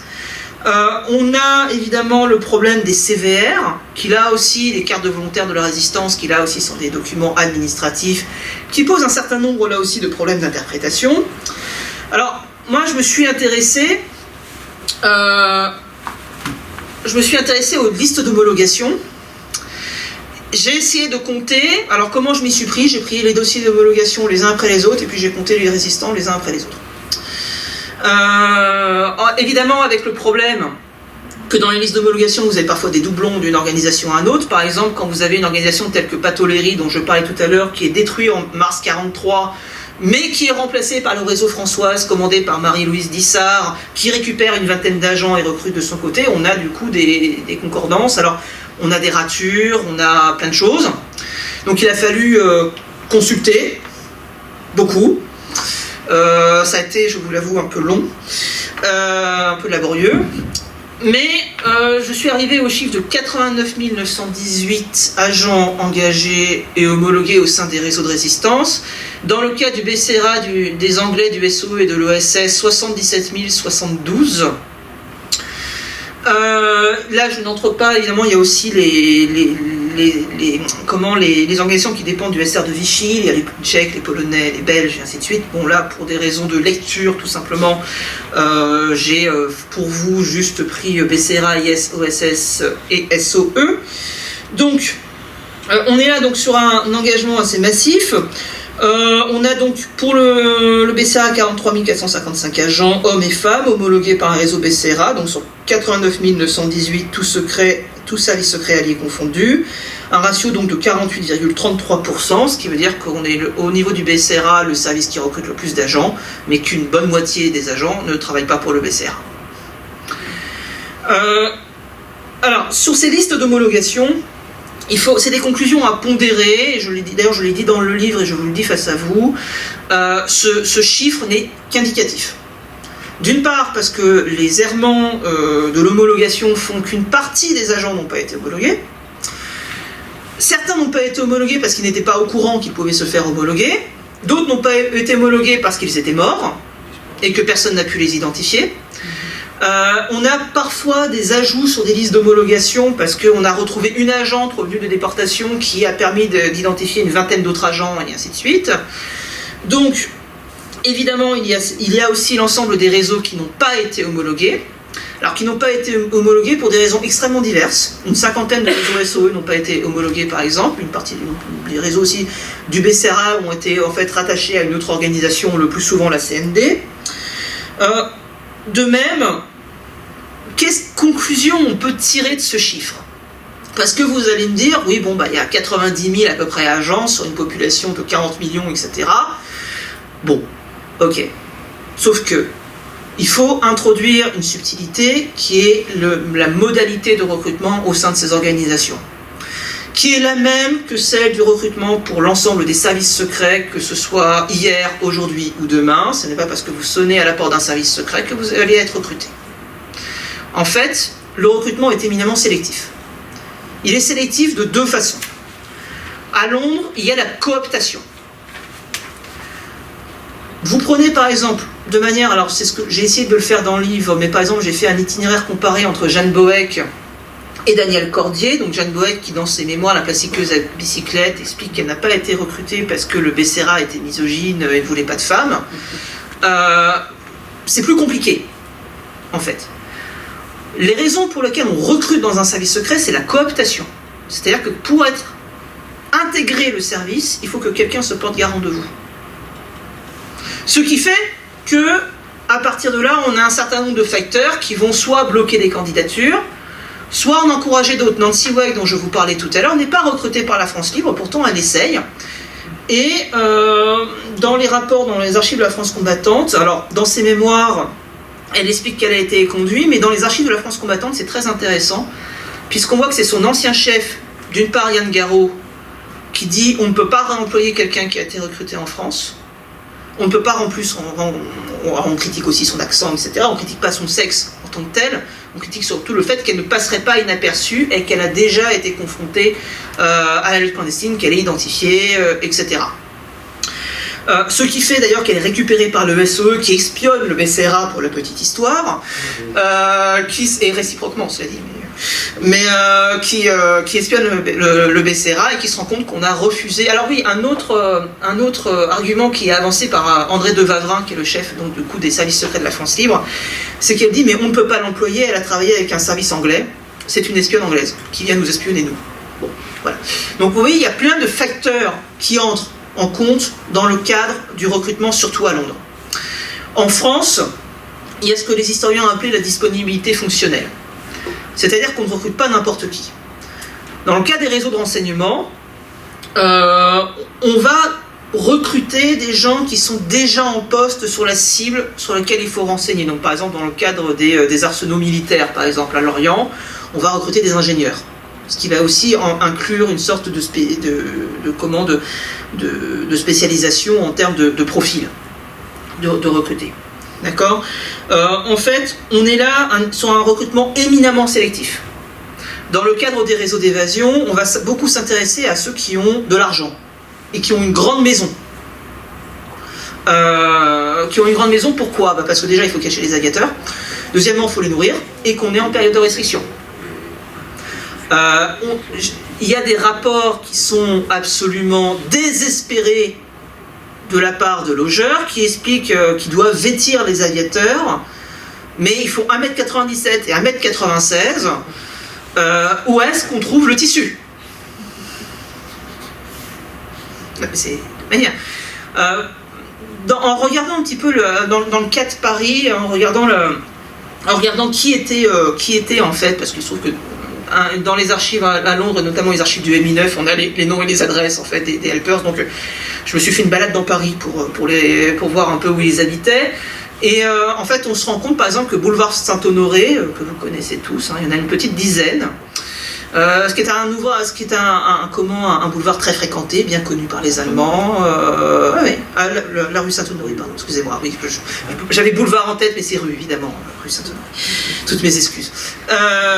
Donc voilà, mais en fait, le profil de ces logeurs, c'est des gens qui ont les moyens financiers pour subvenir non seulement à leurs besoins à eux, parce qu'il faut bien vivre, et survivre et nourrir la famille, mais aussi survenir aux besoins des protégés qui évidemment ont besoin de manger et de dormir aussi. Alors avec parfois quelques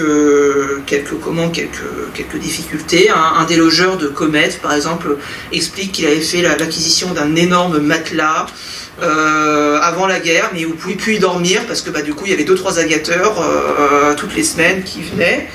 Voilà. Donc là où je veux en venir, évidemment, c'est que le recrutement dans le réseau est une démonstration de pragmatisme à grande échelle.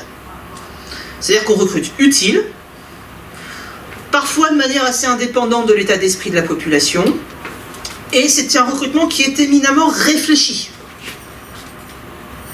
Dans le cadre des réseaux d'évasion, on va recruter dans les villes reliées au chemin de fer.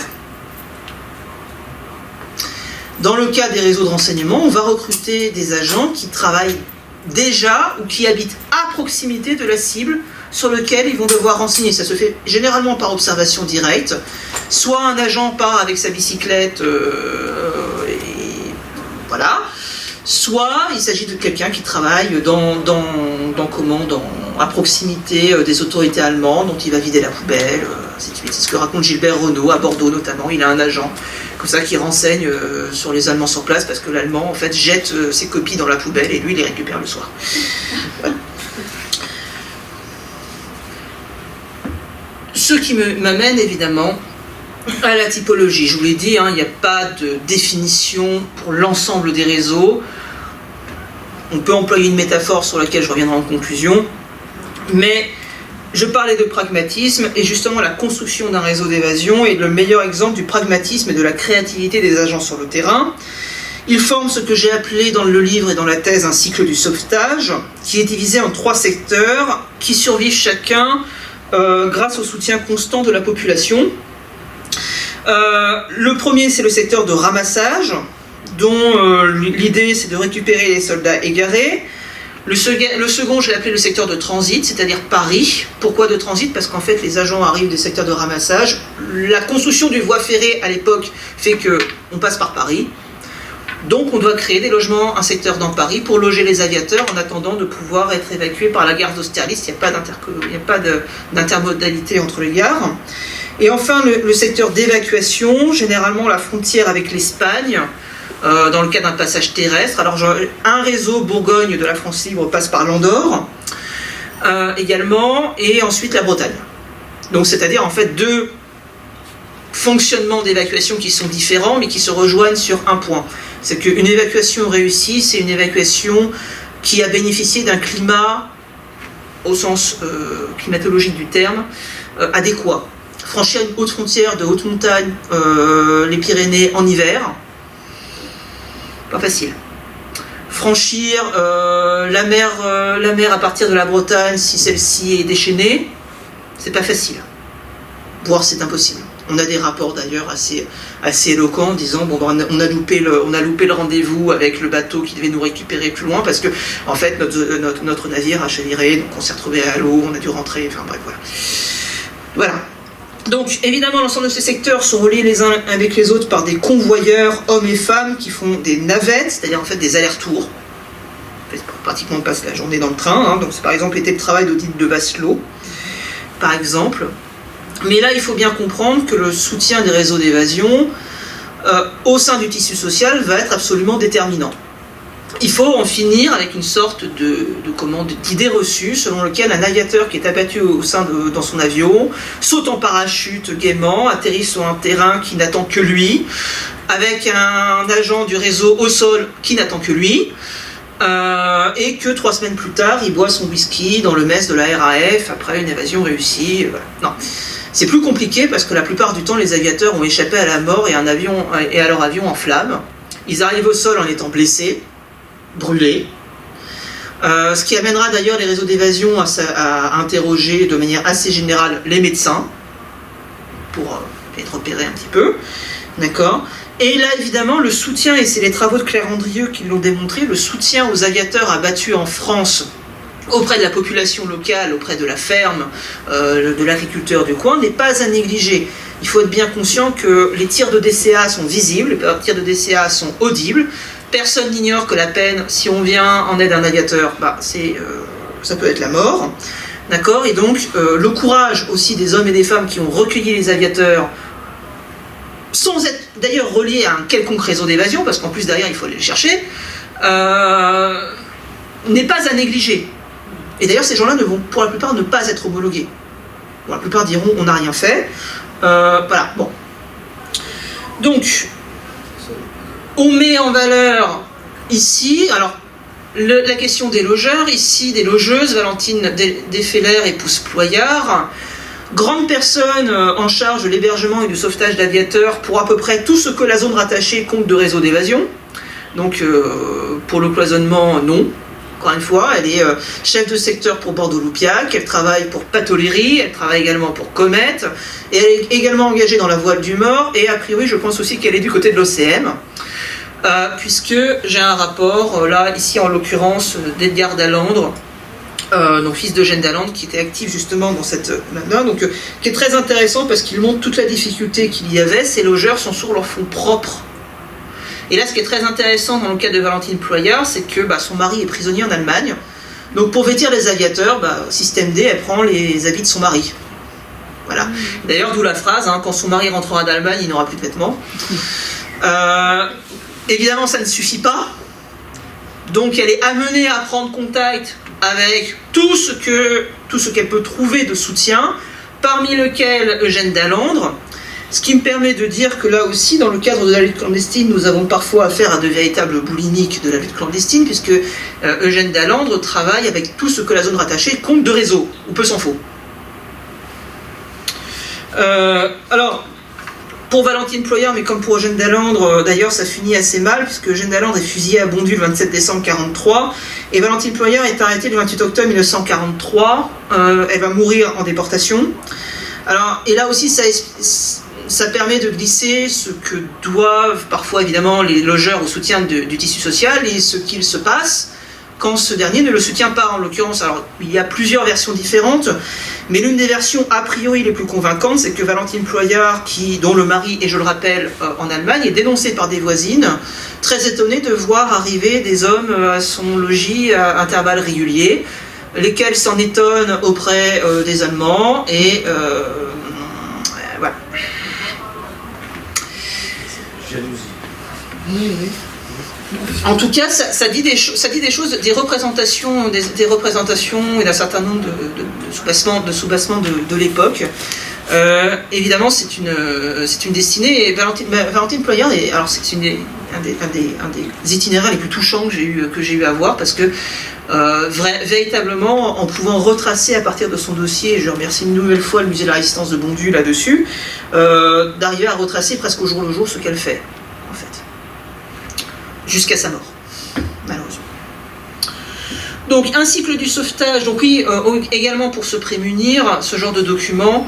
Mon cher ami, depuis notre rencontre à Lille, où nous avons fait connaissance, je vous ai fait parvenir un exprès pour vous réclamer une 3e fiche, et donc 3 paniers de pommes de terre. Derrière 3 paniers de pommes de terre, c'est évidemment 3 aviateurs alliés.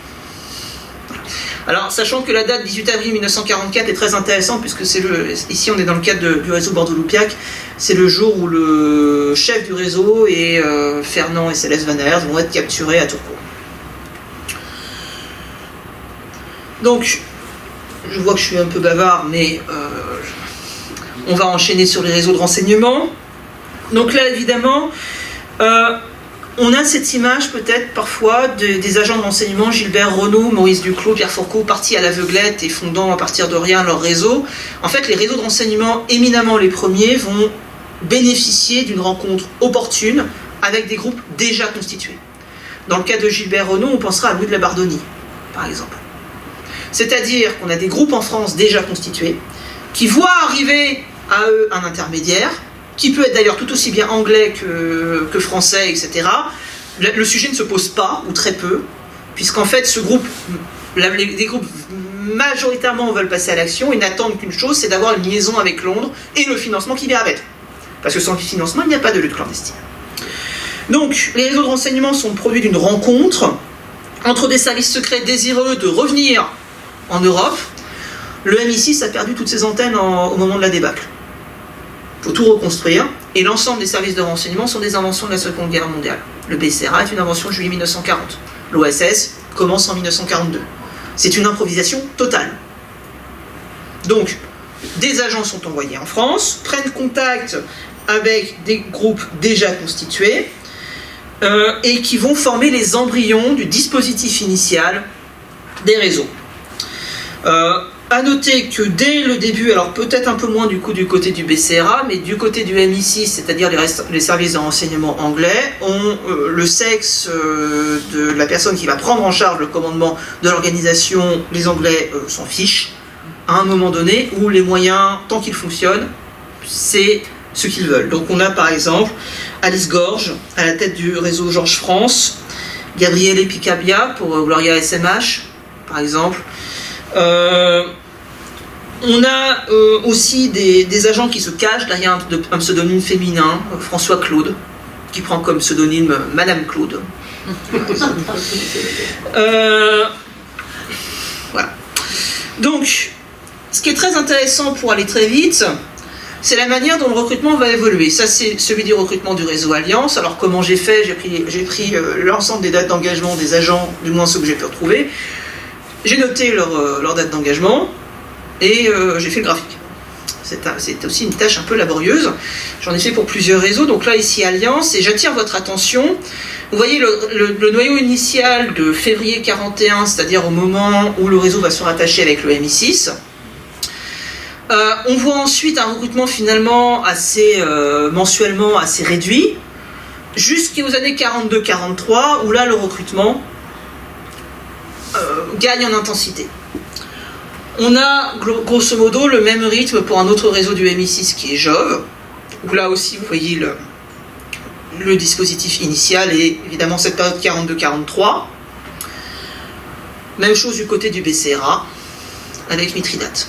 Donc là c'est seulement 3 exemples, j'en ai fait un peu plus, j'en ai fait bien sûr un peu plus pour vérifier quand même que cette impression d'extension de 42-43 était véritablement était valable, hein. Donc j'ai fait sur une bonne partie des réseaux, donc là c'est seulement 3 exemples que je vous montre. Donc qu'est-ce que ça nous montre? Ça nous montre une extension à partir de 42-43. Alors il serait tentant de dire que c'est le cours de la guerre. Sauf que non. En fait, c'est au moment où le renseignement va passer d'une dynamique défensive, c'est-à-dire on essaie de se protéger d'une éventuelle invasion allemande, à des dynamiques beaucoup plus offensives, c'est-à-dire la répartition des troupes allemandes assurées qui en charge de la défense, plus tard les V1, V2, l'activité des industries qui travaillent au service des Allemands, l'activité des autorités politiques, même au niveau le plus local, qui font l'objet de notes de renseignement pour savoir sur qui on peut compter et sur qui on ne peut pas compter. Et surtout, c'est le moment où le BCRA va créer en France ses grandes centrales de renseignement. Gallia, commandé par Henri Gors, Fratrie, pour Jacques Robert, qui sont des organisations de dimension nationale, voire qui débordent un petit peu en Belgique, ou ailleurs, d'accord ? Et d'où vient cette extension ? En fait, ça vient à une impulsion qui vient au niveau des états-majors d'avoir le plus de renseignements possible au moment où se pose la question de la préparation de la contre-attaque. C'est-à-dire que là, on compte sur les réseaux de renseignement pour rendre le territoire européen, là en l'occurrence français, le plus transparent possible. Dans le cas de la Belgique, l'historien Emmanuel De Bruyne a parlé de maison de verre pour qualifier le résultat auquel arrivent les agents de renseignement belges sur le territoire belge, c'est-à-dire qu'en fait, depuis Londres, l'objectif c'est de faire en sorte qu'on sache à peu près tout, ou du moins le maximum possible de la situation en France, des défenses en place, et évidemment des cibles qu'il serait bon de faire exploser en temps imparti dans le cadre d'une offensive. Donc, évidemment, on ne peut pas exclure toutes les hypothèses que, voilà. Encore une fois, on est sur un recrutement éminemment fonctionnaliste. Et si l'on recrute beaucoup, c'est qu'on a besoin de beaucoup d'agents.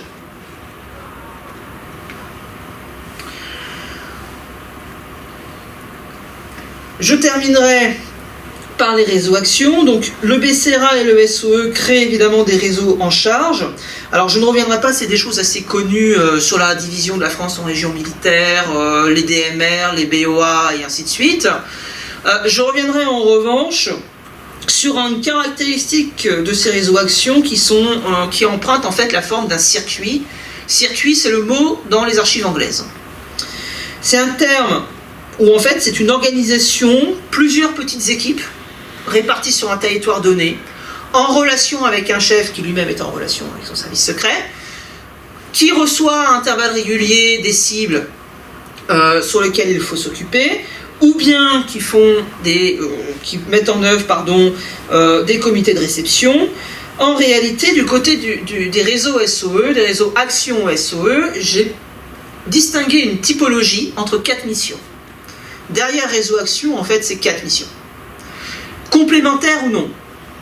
Ce que j'ai appelé les réseaux opératoires, c'est en fait les réseaux qui sont en charge de la construction des communications transfrontalières pour acheminer le matériel et le personnel. C'est par exemple le réseau artiste, commandé par Lise de Bessac, notamment. Alors, c'est aussi le cas du réseau Farier, commandé par Henri Déricourt, dont on connaît tous les soupçons qui ont pesé sur lui. Et l'abondante littérature pour savoir travailler-il pour le SD ou pour le SOE. Alors, c'est toujours très compliqué, mais de l'étude que j'ai pu mener, au moins de son réseau, a priori, il fonctionne sans année allemande. Maintenant, lui, c'est autre chose. Lui-même est mis en cause et il meurt dans un crash d'avion au Laos, quelques années après la guerre.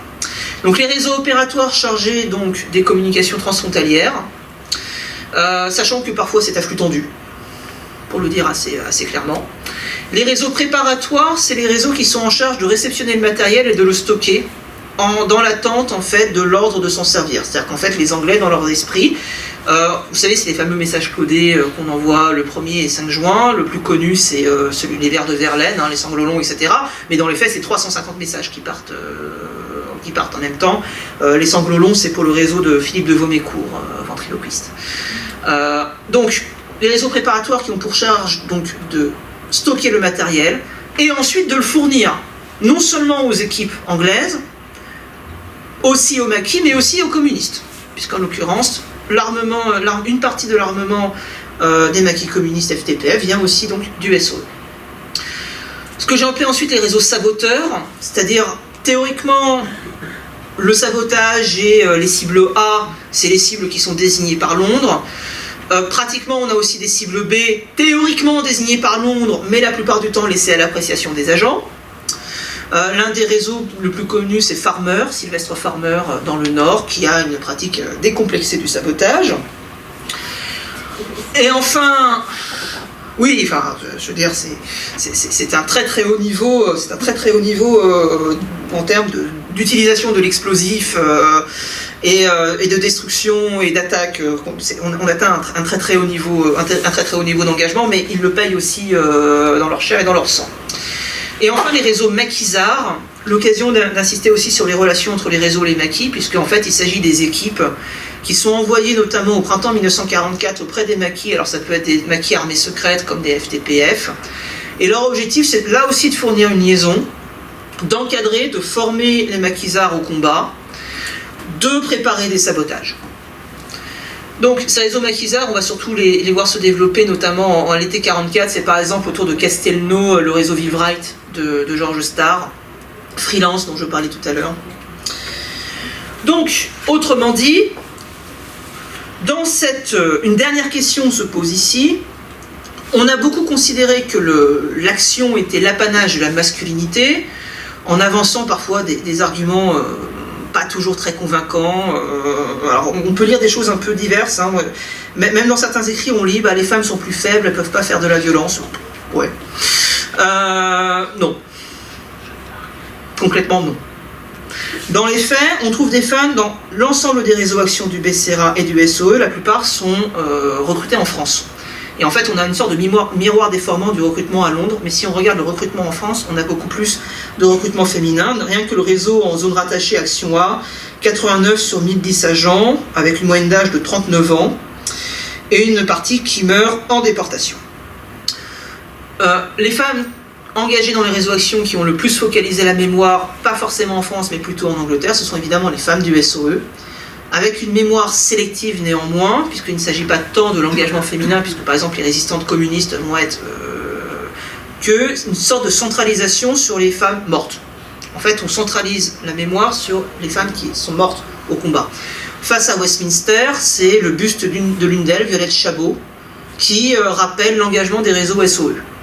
Donc, on a une mémoire, après la guerre, essentiellement masculinisée en France, le résistant viril, maquisard, barbu, etc. Et en France, et en Angleterre, pardon, une mémoire qui va plutôt s'orienter vers la dimension féminine, mais de manière sélective, puisque c'est surtout les mortes. Et c'est extrêmement impressionnant parce que c'est des dizaines de publications par an. Donc on est là aussi face à des choses assez difficiles parfois à estimer, puisque ça permet de nuancer que le fait que l'engagement féminin aurait été complètement oublié après la guerre, du moins si on prend en compte l'aspect transnational et pas simplement la mémoire française. Néanmoins, ce qui choque et ce qui provoque cette focalisation mémorielle, c'est le rejet, la douleur, le caractère inconcevable qu'on ait pu envoyer des femmes au combat. C'est ce que dit Maurice Buckmaster dans ses mémoires. Il écrit, d'ailleurs c'est la dernière page de ses mémoires, on a soutenu que ces femmes n'étaient pas faites pour ce travail, qu'elles n'avaient pas les attitudes physiques ou mentales pour ces genres d'activités. Les mortes ne peuvent pas être glorifiées par ces propos, elles ne peuvent en être que déshonorées. C'est ainsi qu'il finit ses mémoires d'ailleurs. En conclusion, et je me rends compte que j'ai été très bavard, mais ça, vous le savez peut-être pas en m'invitant, mais je suis quelqu'un de naturellement très bavard. En conclusion, évidemment, là je vous ai donné quelques caractéristiques de l'histoire des réseaux. Je ne vous ai pas tout dit, parce que sinon vous n'allez pas acheter le livre et mon éditrice ne va pas être très contente, elle va me faire les gros yeux, etc. Bon, j'ai essayé de vous donner ici un aperçu de ce qu'étaient les caractéristiques de ces organisations, de la manière dont elles fonctionnaient, mais évidemment tout est éminemment plus complexe, ce qui explique aussi la taille du livre, et que je ne prétendrai pas ici avoir complètement clos le sujet. J'ai à peu près, en 7 ans, j'ai amassé quelque chose comme 2 ou 3 dizaines de milliers de documents. Évidemment, je n'ai pas tout utilisé, il reste un certain nombre de choses à travailler, notamment la question des transmissions, la question de l'expérience vécue des agents, où encore beaucoup de travaux peuvent être menés. Et donc, évidemment, c'est pour dire la richesse de la recherche historique, c'est qu'elle ne s'arrête jamais, et peut-être à bientôt pour un nouveau livre. Je vous remercie pour votre attention. Bravo.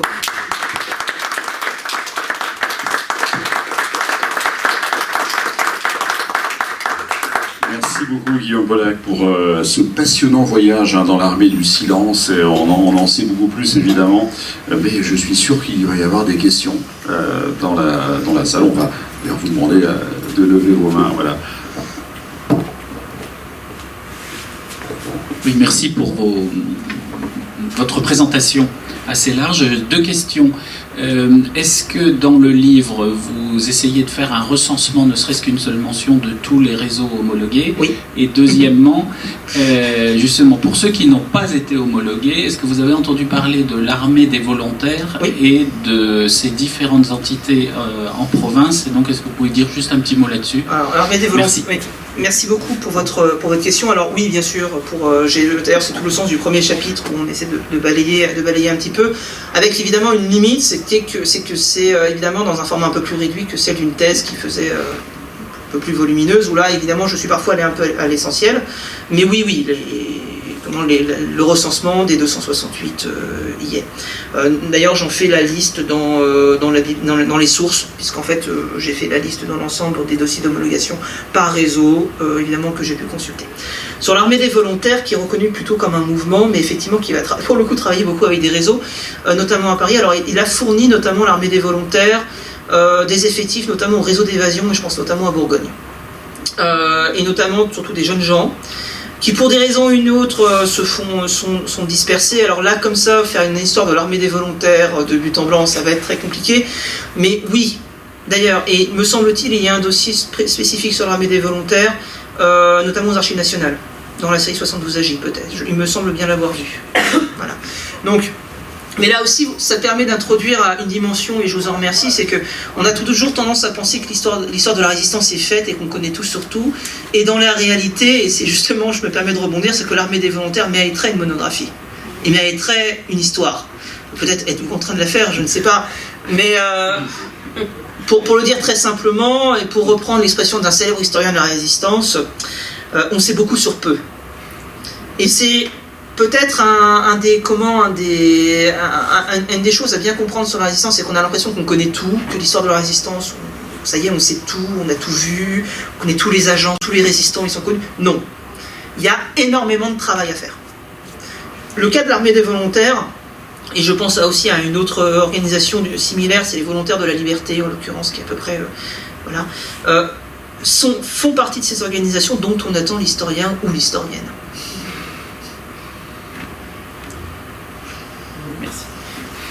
D'autres questions? Moi, j'avais une question sur l'application justement des... Vous avez parlé de la population, là, mais il me semble la population civile. Oui. Or, de ce que j'ai pu étudier, entre guillemets, c'est qu'il y avait quand même aussi des militaires et qui ont résisté au nom de obéir, c'est trahir.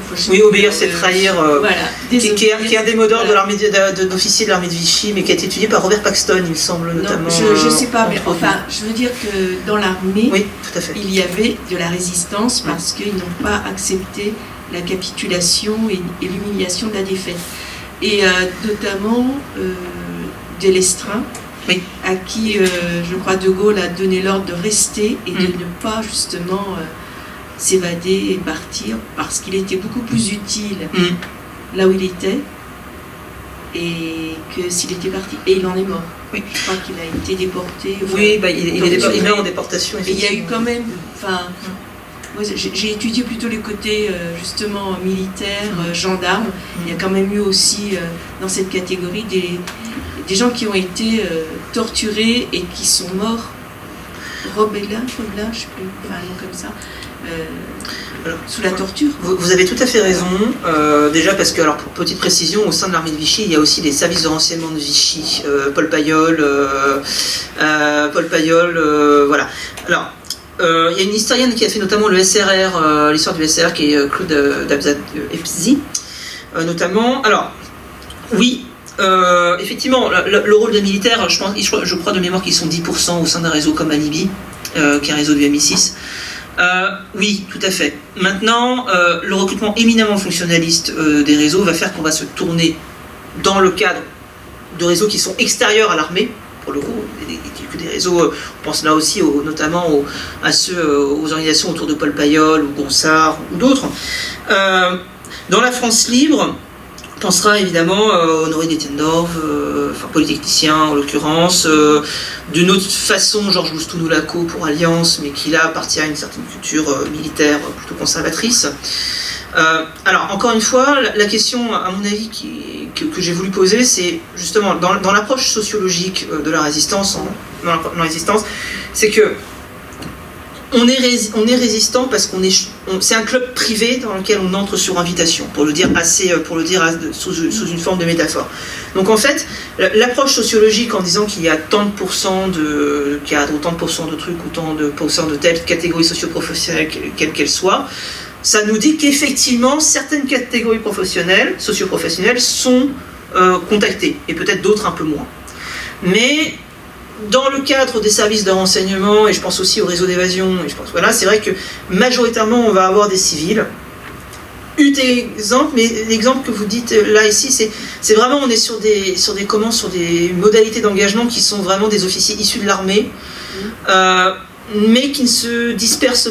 On les retrouve sur des organisations très précises, en l'occurrence. La dispersion dans l'ensemble des services de renseignement est beaucoup plus compliquée.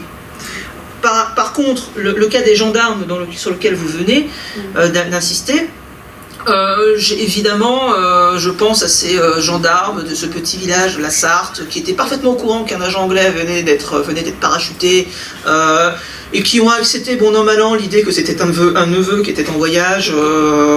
Voilà. Après, le soutien, évidemment, que l'on a, cette façon de regarder ailleurs, finalement, de laisser filer.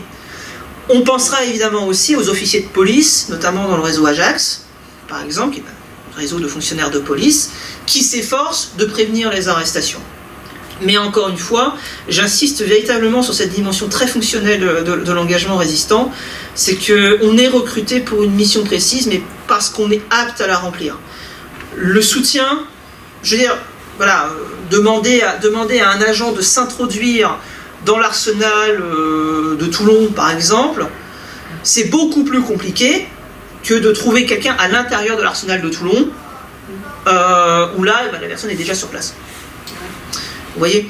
Donc, mais vous avez raison d'insister sur le fait que les jugements sur les forces de police parfois sont plus complexes. Hein. On a dans le cas des maquis le soutien des gendarmes aux maquisards que l'on connaît aussi. Mais vraiment, j'insiste sur cette dimension très fonctionnaliste du recrutement. Question ? Continuez. Hein. Une question ? Oui, vous avez parlé effectivement, dans le cas des gendarmes de la Sarthe par exemple, c'est vrai qu'il y a eu effectivement, apparemment, il y a une écrivaine israélienne travaillant en France, Limor Yagil, oui, qui a décrit ça comme une forme de résistance civile, oui, qui est une passivité de la population qui a puissamment contribué, et d'après elle en particulier, effectivement, ça montait jusqu'à des niveaux assez élevés, même des sous-préfets qui parfois ont mal appliqué ou ont tardé à appliquer les... Oui, et puis il peut y avoir des commandes. On voit souvent dans les rapports des préfets, notamment, où le préfet diligente une enquête auprès d'un commissaire de police. Le commissaire de police dit mais non, il n'y a rien à chercher, on perd notre temps, etc. Alors, c'est pas qu'ils n'ont rien vu, parce que parfois on a des discours qui disent ils étaient tellement nuls qu'ils n'ont pas vu ce qu'il y avait sous les yeux. En fait, non, c'est pas ça, c'est qu'ils le voient très bien. Le seul terme auquel je me permettrais de rebondir, c'est celui de passivité. Parce que la passivité, on n'est pas passif quand malgré tout, c'est une forme d'engagement qui vise à protéger, qui est plutôt de l'ordre de l'action, qui consiste, encore une fois, à ne pas favoriser la victoire de l'occupant. Une inaction volontaire. Voilà, c'est ça, une inaction volontaire. Et effectivement, l'historienne qui est remarquable, qui a fait un travail remarquable sur le sujet, vous avez raison, nous permet d'insister justement et d'interroger justement cette complexité des comportements, surtout au regard des discours postérieurs qui ont pu être tenus dessus, où évidemment, postérieurement, on a l'impression qu'on a 40 millions de nazis en France parfois, dans certains discours. Non. C'est méconnaître ce qu'est la résistance, qui de toute façon, comme tout mouvement social, ne peut être que minoritaire. On ne résiste pas avec 40 millions de personnes, parce que généralement, sinon c'est une autre forme de répression qu'on risque d'avoir. Et encore une fois, de fait, l'engagement ne peut être que réduit en termes de quantité, mais ça ne veut pas dire que le reste de la population a favorisé Pétain, Vichy ou les Allemands, etc. Vous voyez, c'est pour ça que j'ai beaucoup de mal, et je le dis, je le redis, qu'avec cette espèce de tripartition qui n'a pas lieu d'être entre 2% de résistants, 2% de collabos et d'un ventre mou, non. Et Pierre Labourie a écrit des choses très brillantes sur le sujet. Mais c'est pour ça qu'il faut véritablement, et Claire Andrieux l'a fait dans son livre, et je continue à le dire, il faut réexaminer la résistance pour ce qu'elle est au regard du contexte d'engagement qui a été le sien. On ne résiste pas à 40 millions de personnes quand on a en face des gens qui sont prêts à user de violence que l'on connaît et dont ils ne font pas mystère. Mais vous avez tout à fait raison, et c'est pour ça que c'est important de le préciser. Deux questions techniques et une question de méthodologie. Oui. Les témoignages dont vous avez beaucoup parlé, est-ce qu'ils ont été écrits après la guerre ou est-ce que c'est des témoignages écrits sur le champ? Parce que sur le champ, je connais des pièces qui sont très valables, mais on ne pouvait pas tout écrire à ce moment-là. C'est terrible parce qu'on leur dit de ne pas écrire, et pourtant certains écrivent. Alors nous, on est contents parce que, de fait, on a des choses, mais enfin, la plupart l'ont payé de leur vie. Alors je me souviens, sans dire le nom parce que c'est compliqué, mais d'avoir consulté un carnet d'un chef de réseau où il avait codé uniquement son nom. C'est-à-dire qu'en fait, tous ses contacts, il y avait nom, adresse, heure de rendez-vous, évidemment. Oui, je sais, c'est comme ça que mon grand-père s'est retrouvé Nartunebel 88 et exécuté en Allemagne en 1943. C'est une des sections de l'armée des volontaires. Parce que la liste de tous les membres du réseau était codée. Ouais. Mais celui qui l'avait codé a donné le chiffre tout de suite. Je pense qu'on pourrait avoir des discussions intéressantes. Oui, et sur la méthodologie. Et donc sur la méthodologie, sur la question des témoignages, alors en fait le problème c'est que les témoignages que l'on a sont indissociables du temps auquel ils ont été recueillis. C'est-à-dire qu'on ne peut pas... Un témoignage, un livre qui est écrit dans les années 60-70, c'est un livre qui est écrit dans la perspective de l'univers culturel qui sont celui des années 60-70. C'est incontestable. Avec une centralisation autour de quelques personnes qui derrière elles subsument des engagements beaucoup plus entiers. On pensera à Gilbert Renaud par exemple, c'est-à-dire quand on lit ces témoignages, j'ai l'impression qu'il n'y a que Gilbert Renaud dans la CND, c'est beaucoup plus complexe que ça. Évidemment, sans diminuer le mérite de Gilbert Renaud. Ensuite, la méthodologie, c'est toujours la méthodologie de l'historien ou de l'historienne, du moins ce qu'on essaie de faire, c'est toujours la contextualisation. Il est éminemment important de contextualiser ces documents et surtout de les contextualiser par rapport à leur environnement documentaire. Et surtout de se méfier un petit peu de certains contenus. J'ai souvenir par exemple dans un témoignage d'avoir vu, pour faire l'histoire en entier, d'avoir rencontré une famille d'un résistant et qui évidemment me disent: est-ce que vous avez des choses sur le grand-père?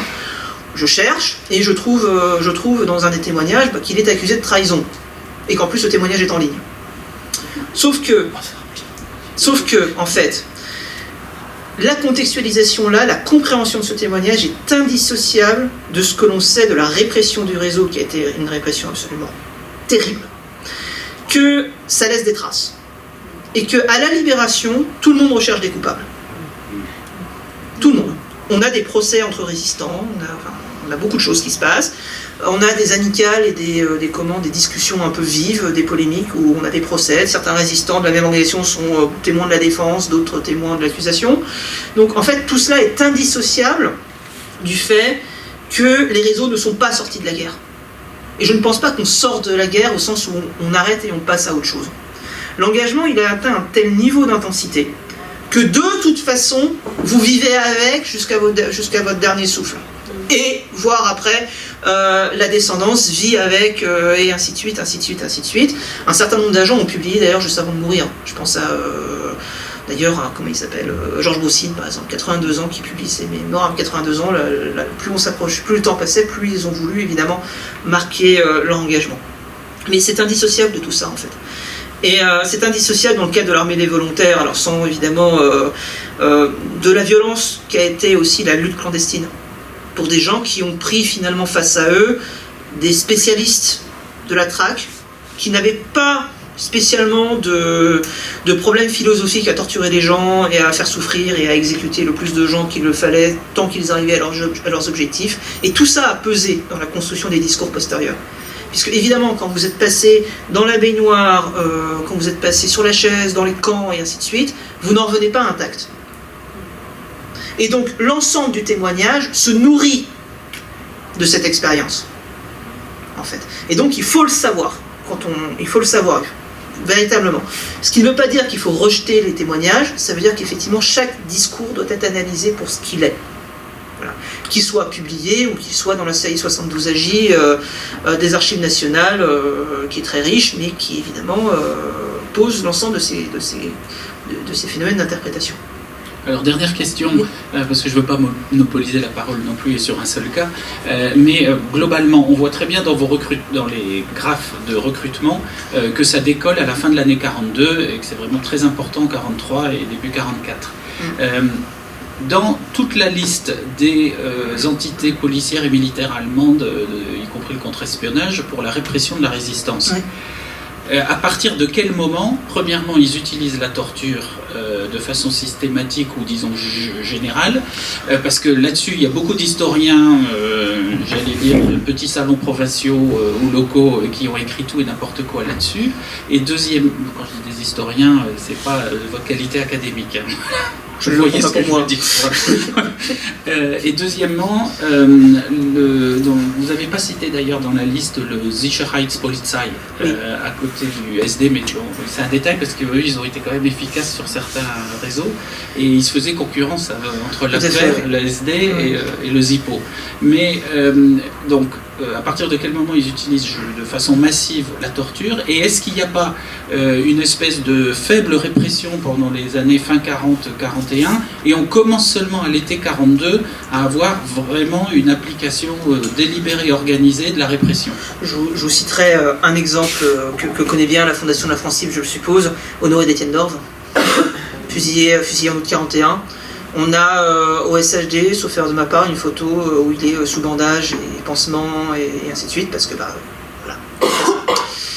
En fait, ce qu'il faut là aussi prendre en compte, c'est l'évolution de la guerre et surtout la question de l'été 41, avec l'évolution du conflit en tant que tel, où évidemment la violence est déjà là. La violence est déjà là dès le début. Je me souviens d'un agent qui tombe en novembre 1940.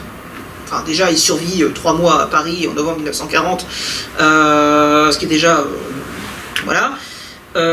Et la répression est terrible. En fait, la question de la torture, elle est,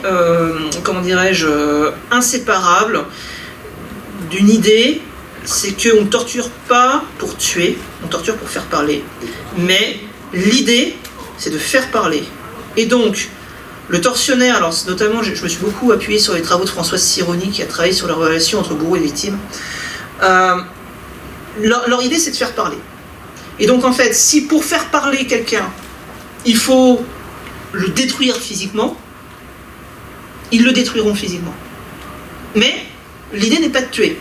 Parce qu'à partir, il y a un médecin, alors c'est assez bien dit, hein, il y a des médecins en fait pendant les séances qui à intervalles réguliers vérifient le rythme cardiaque, et quand il dit bon bah là il va mourir, on s'arrête.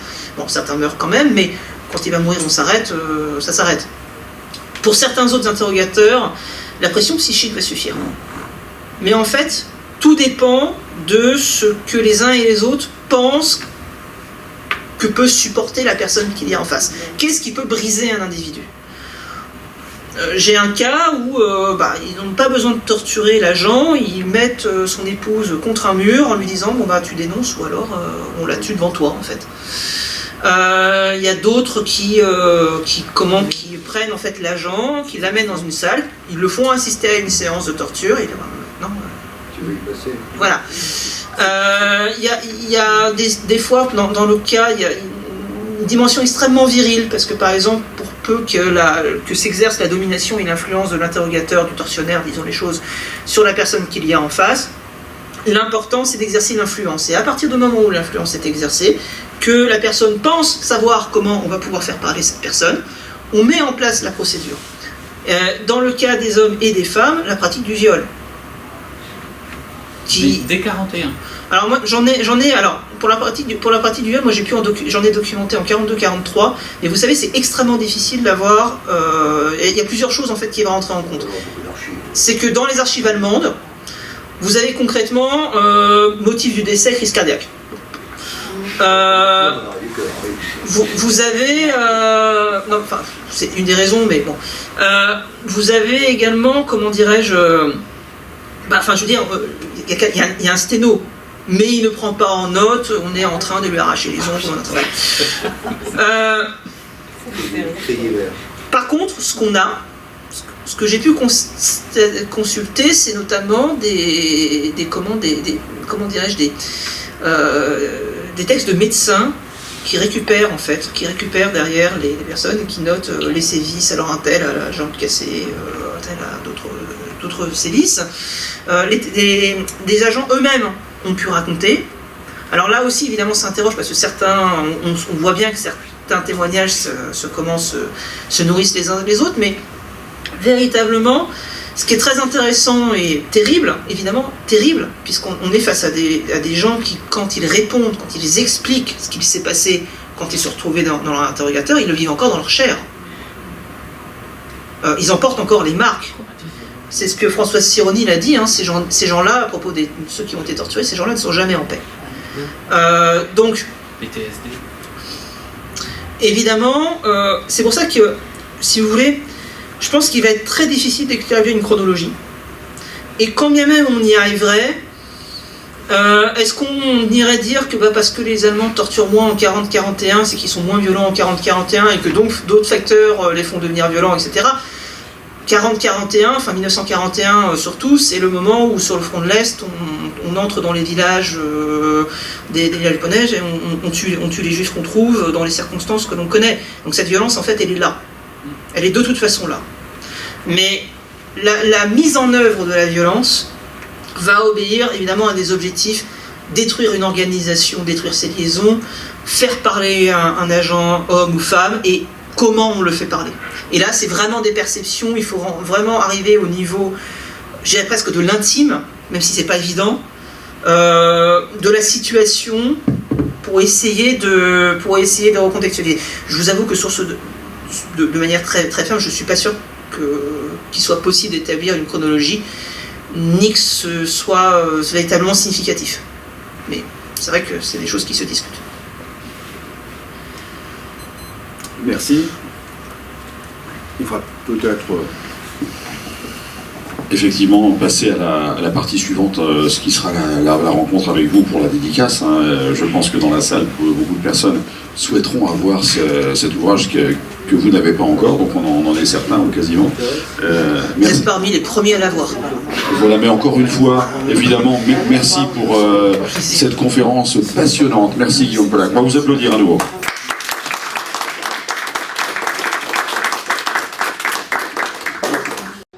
Les sanglots longs des violons de l'automne blessent mon cœur d'une langueur monotone. Je répète, blessent mon cœur d'une langueur monotone.